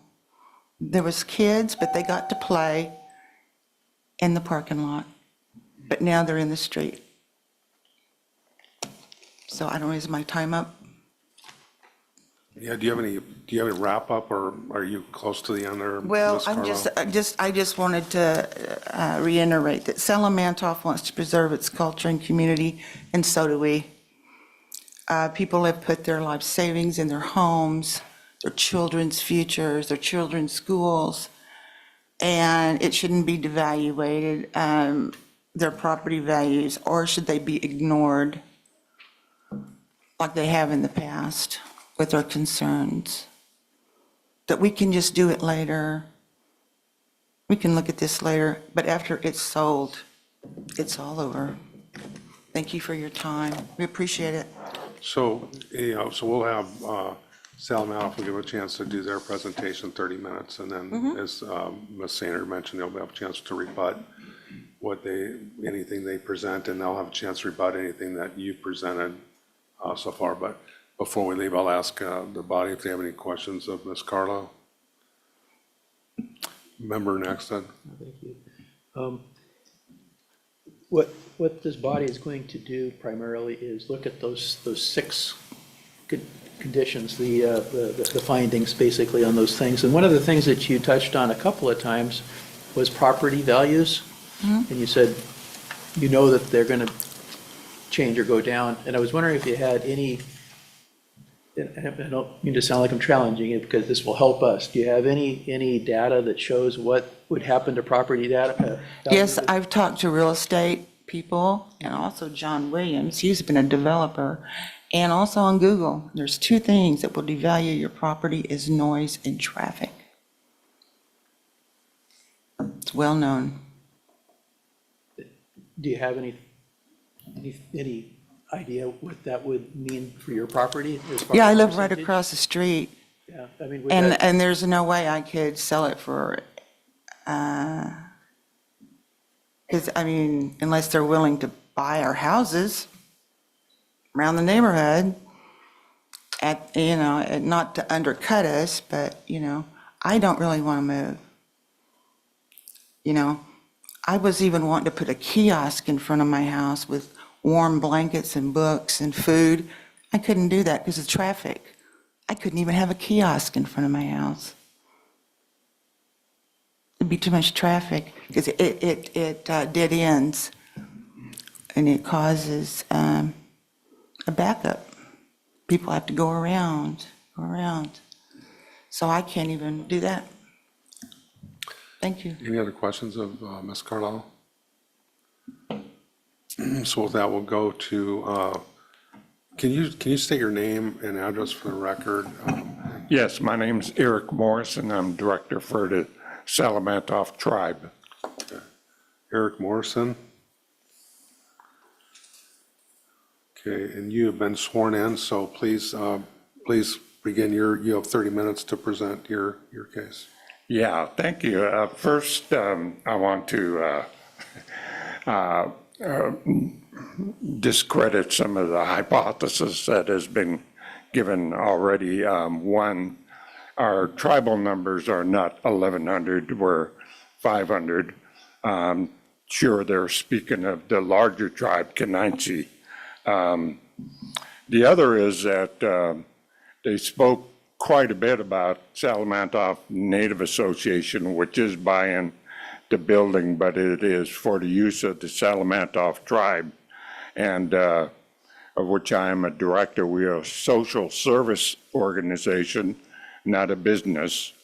We are looking to improve the community. As you're aware what social services does, we provide assistance for the homeless, assistance for children who need it in schools. For elders, we provide assistance as well. So, but we will not be building a second story and housing drug and alcohol addicts, because that's not our business. There's other organizations that will be doing that, and we certainly won't be providing housing. For those of you that are aware of the city operations, that we, like Cananche, we do provide assistance for the homeless, and more often than not, we use the hotel nearby to provide temporary and emergency housing. So those are the types of things we do. They phased a couple of things together, environmental and enrollment. I know you had a question about enrollment, and we do have enrollment. It's not a 24/7 operation. We work from 8 to 5. And in order to become a member of our tribe, you have to be involved in the tribe for at least, if you aren't an original inhabitant of this area, you have to become involved in the tribe and its culture and traditions for at least 6 months, and then be given an okay by an elder or a clan leader, and then the council decides whether that person will be a member or not. And that's why our numbers are limited and it will not climb, because the foremost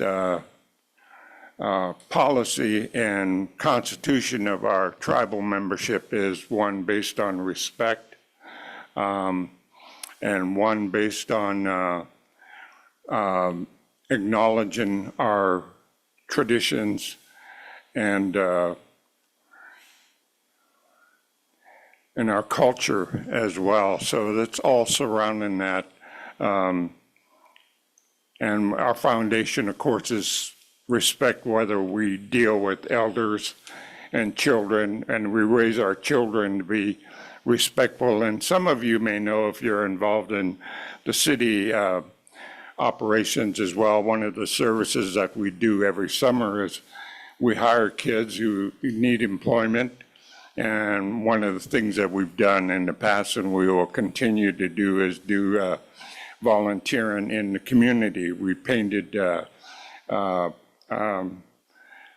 do they call those, the seats along in the parks, and we mowed parks for the city and for the borough, and done other cleanups, cleaned up signs in the area. So we do a service to the community as well. And when we talk about environment, we're talking about assisting the community as a whole, the borough. We're involved in looking at, along with the city and the borough and the state and the feds, ways of cleaning up our creeks and streams in order to increase the environment for our fish and other wildlife. So there's a number of things that we do for the benefit of the community, and we're only here to seek improvement to the community. And I know I can well imagine the issues that they have. They've talked about cars being hit and a dog being hit.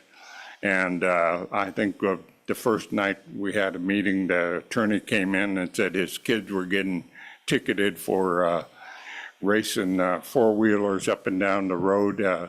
And they've talked about that today as well. So there are issues that exist even before we applied, and we're only here to be a good neighbor. And I do have concerns, as well as one individual, all the individuals here, about the road and its accessibility to ambulances, to fire trucks. The one lady had severe damage to her house, and it wasn't even the winter or a fire. That fire truck had some issues getting in there. So we will try to assist in any way that we can. I know we've had one neighbor here talk about one lot that had 20 to 50 vehicles. You know, they may be classic and they may be treasured, but at some point they become a hazard to the community. And I'm sure somewhere down the road we'll be helping to clean that up as well. And we're only there to support the community as a whole. Yes, we do service tribal members, but the membership is numbered. Our office operations are from 8 to 5, Monday through Friday. And it's interesting to see that this was Jehovah's Witness church 50 years ago, and the whole neighborhood was Jehovah's Witness. And as you're aware, the Jehovah's were very restricted. my ex-wife from my childhood sweetheart became a Jehovah, so we divorced. She just had her funeral, and her children and myself were not allowed in the funeral services. So just knowing how restrictive they were is another matter. But here we have before us a building that has the opportunity to provide service for the community as a whole. And while we do primarily service our tribal members in return provide a service to community through our youth, through our culture, and the like. So I want to cut it off there. There's not a whole lot more to say, and I'm sure if you have any questions about what the tribe does or what we hope to do, I'd be glad to answer that. Thank you, Mr. Morrison. Any questions of Mr. Morrison, his presentation of his case? Member Naxton? Yeah, thanks. I keep asking about traffic, and you're permitted, and I was corrected, to 12 parking spaces, but I was wondering, in your operation, how many of those spaces do you anticipate being people that actually work there, and how many are flex for people coming and going? Or maybe the question might be how many people are going to be there at a normal day.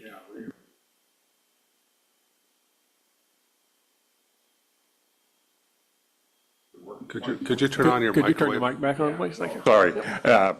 We have, we'll have anywhere from 5 to 7. And as I said, we are a tribe, so our budget is nothing like Salamanca Native Association. Our budget is about $250,000 a year where we provide services for the youth, for the elders, and to do some important work in the environment in our community. So yeah, it's we're quite small, so we're not going to be having accountants dealing with Salamanca Natives' vast estate holdings. We're just going to be providing accounting services for the social services that we do. Any other questions of Mr. Morrison? Member Askin? Thank you, Mayor Gabriel.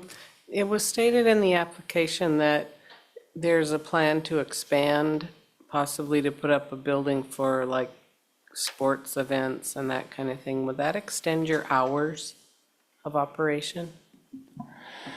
Yeah, that was something the chairman came up with, to talk about a expansion for our cultural programs, for our Native Youth Olympics, and that we currently work on with our kids during the winter months, and they compete in the Native Youth Olympics. So we were looking for a facility for that.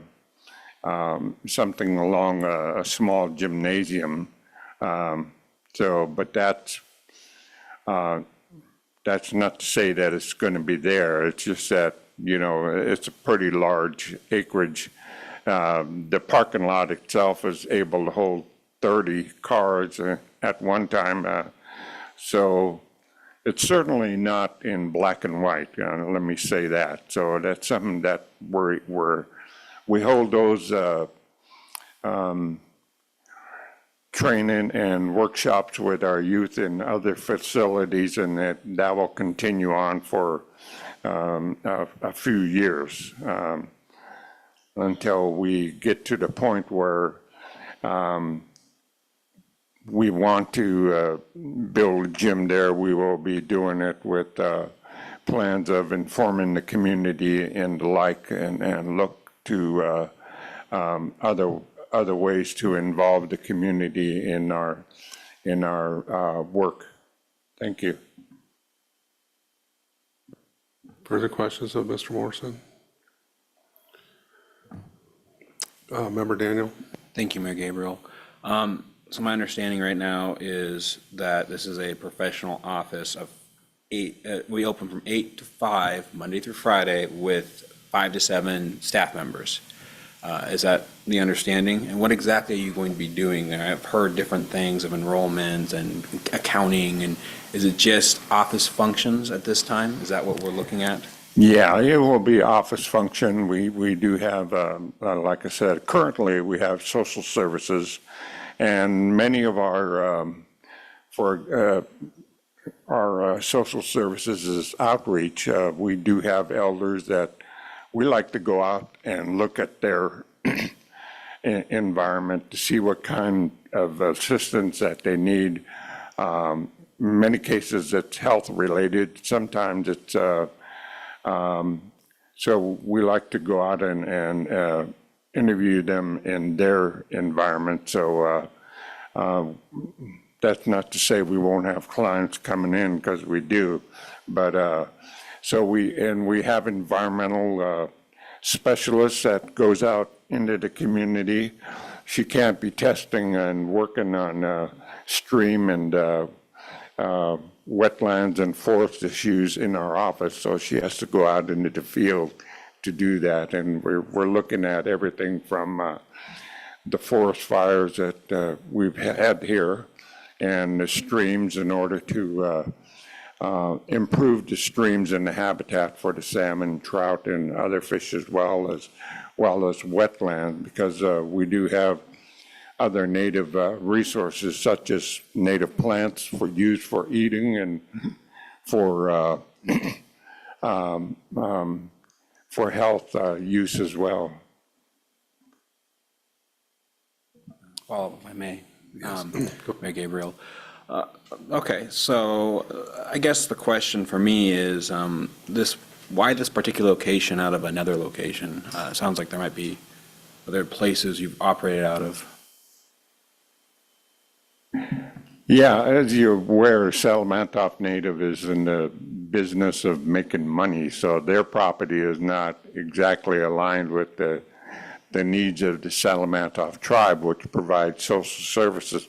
That's not a money-making venture. So, and as far as other buildings, we've been looking for a couple of years, and the availability of buildings for tribal offices are pretty slim. And as I know you're aware, as Kenai, the city and the borough hopes to expand its services in oil and gas, that we might see an explosion down the years, hopefully, for the health of the whole community. So it's not going to improve in the future as well at any time.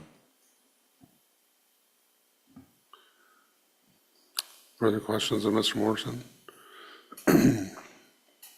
I have one, and it's probably a little bit outside of the scope, but just a little bit concerning, since it was brought up here today regarding Miss McMurray has an adjoining property. Apparently you guys have a shared driveway, and I've looked, from what I can see in our packet, there isn't an easement. Do you guys plan on allowing her continued use of that shared easement to access her home if you were to go through with the purchase of the property? Our foundation for our tribe is to provide for the welfare of the community, and that would include this house as well. So we would do our best to work with her and ensure her access in and out of her home, as well as visitors and whatever she has. So we certainly want to work with her. It's unfortunate that it is where it is, but we want to be the best neighbor that we can be. Thank you. Further questions of Mr. Morrison? See none. With that, we will go to, would you like a break? Yes, please. Yeah, let's take a 10-minute at ease. I figured that was probably coming, so.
Back on the record.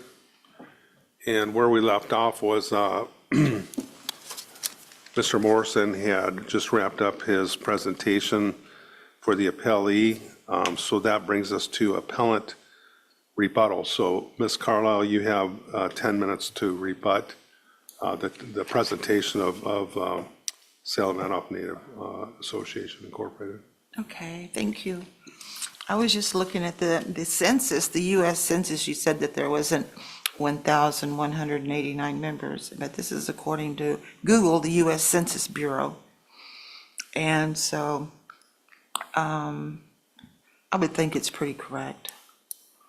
Mr. Monfort, Mr. Morrison on their YouTube kept talking about this big kitchen and the big facilities that they were planning, such as dinners and even inviting the public to come for their dinners, and a wonderful place for elders to meet, which would be great, playing cards or,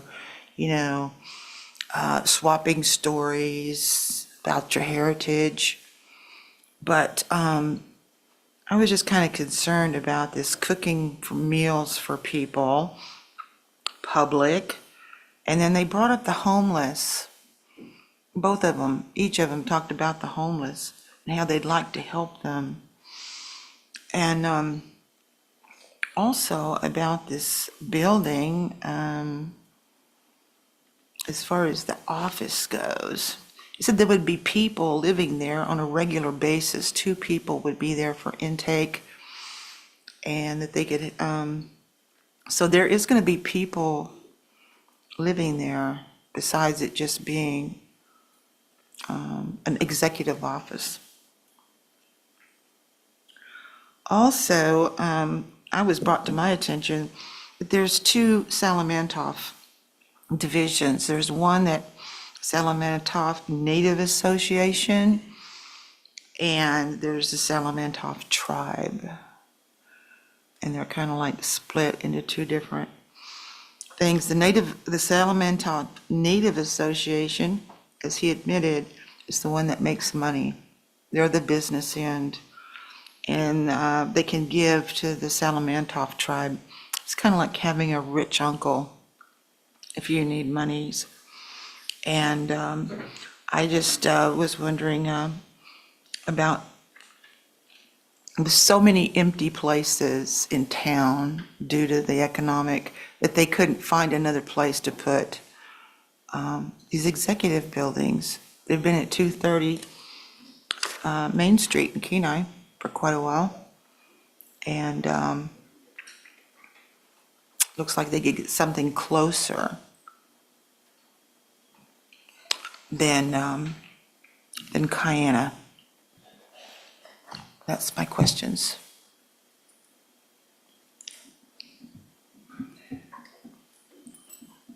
Thank you, Ms.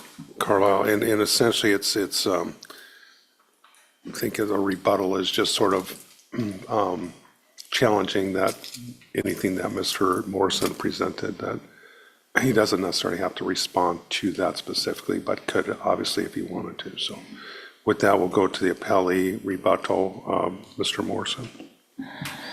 Yeah, thank you. There will be no people living there. It's not a living habitat. It's going to be offices specifically. The homeless, as I stated before, we provide housing, either finding people apartments or emergency temporary. We use the local hotels. It's interesting, we did make a statement about the kitchen and how large it is, but you and I as service organizations both know that in order to provide food for the public, you have to have several permits, which requires a lot of work, and we won't be doing that there. But we were happy to see the large kitchen, and we certainly were excited about that, just for our staff people to use for their personal use as well. So we're not building a a homeless kitchen or anything like that there. Thank you. So is there anything that you would like to rebut as far as Ms. Carlisle's presentation? This is your opportunity to do that, Mr. Morrison. Yeah, I thought I did. Was there another question you had other than the kitchen and people living there? Yeah. Adequate, you said you were having a hard time finding office spaces for this executive office space. Wouldn't there be someplace cheaper than $499,000 to put offices in closer into town that are empty? Yeah, I'm almost like you, and we don't want them in our neighborhood. So, but regardless of that, we've got we have been looking, and you're right. There are a number of vacant offices, and why they aren't available is not for me to question, but they aren't available. And so this is what we have as far as fitting our needs. This building will fit our needs of providing office space for our staff. They're not executives by any means. And they provide services to the community. So that's what these offices will be built for. Thank you. So does that wrap up your rebuttal, Mr. Morrison? Yes, sir. Okay, very good. With that, we'll go to closing arguments. Ms. Carlisle, you have 5 minutes, up to 5 minutes for your closing arguments. You know, Salamantoff wants to preserve its cultural and community, and we do the same. We want to preserve it as a fragile, active neighborhood. Lots of children, limited places to turn around, lots of traffic. And while we really enjoy Salamantoff and what they provide, I've been to several of activities. Well, this would be with Kenaitze, but this is not the place. This is simply not the place for this permit use. Why have them buy it and then say that they can't expand on it? Because you know, if they buy it, it's theirs. They can put anything they want to. Ask Big Brother, Salamantoff Native, they're a tribe, they're different. They got money. They have money to spend $500,000 on office space. They plan on making multiple buildings. It's in the packet. It's what they did on their permit. They want to build and expand. We don't need a cultural complex in our front yard. They have the money, the means, the workers, to do it anywhere, but not in our neighborhood. Resounding no from residents on Cayena. Thank you so much. Does that conclude your closing arguments, Ms.? Yes, sir. Thank you, Ms. Carlisle. Closing arguments, Mr. Morrison? Yeah, thank you. I'm glad you talked about Salamantoff Native Association being so rich, and I joke about them myself being so rich. The donations that they give are not to the tribe, they're to the organizations like Boys and Girls Club and other organizations through their nonprofits. We have yet to receive any significant amount of money from them. So I do joke to my boss about that. So, but as I said, we are here to serve the community. I'm glad she talked about cultural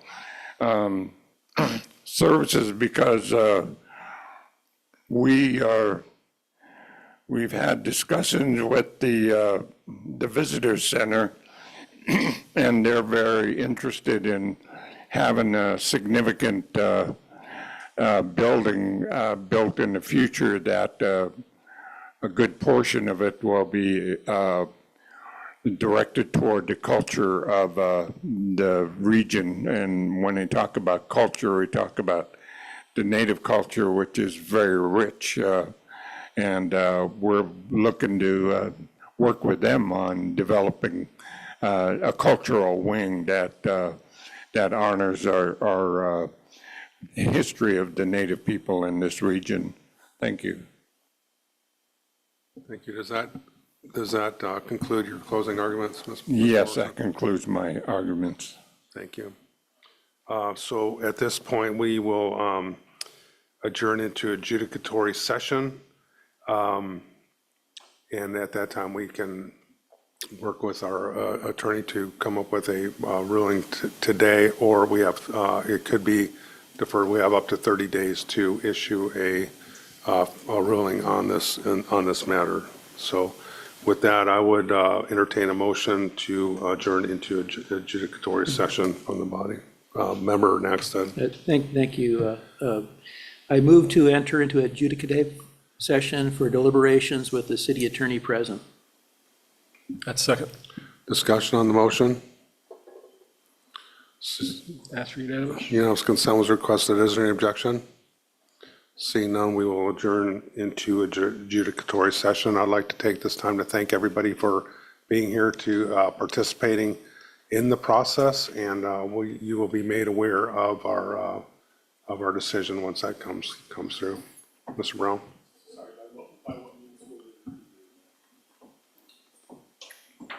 Mr. Brown? Thank you. We'll notice the parties certainly with the decision, and it'll be up. I don't know if the clerk, I don't think we notice everybody else, but it's a public decision. Thank you. So the parties involved will be noticed, not everybody that testified, but the final decision will also be posted with the packet online on our website, so. And you're certainly welcome to call the clerk's office and Thank you, everyone.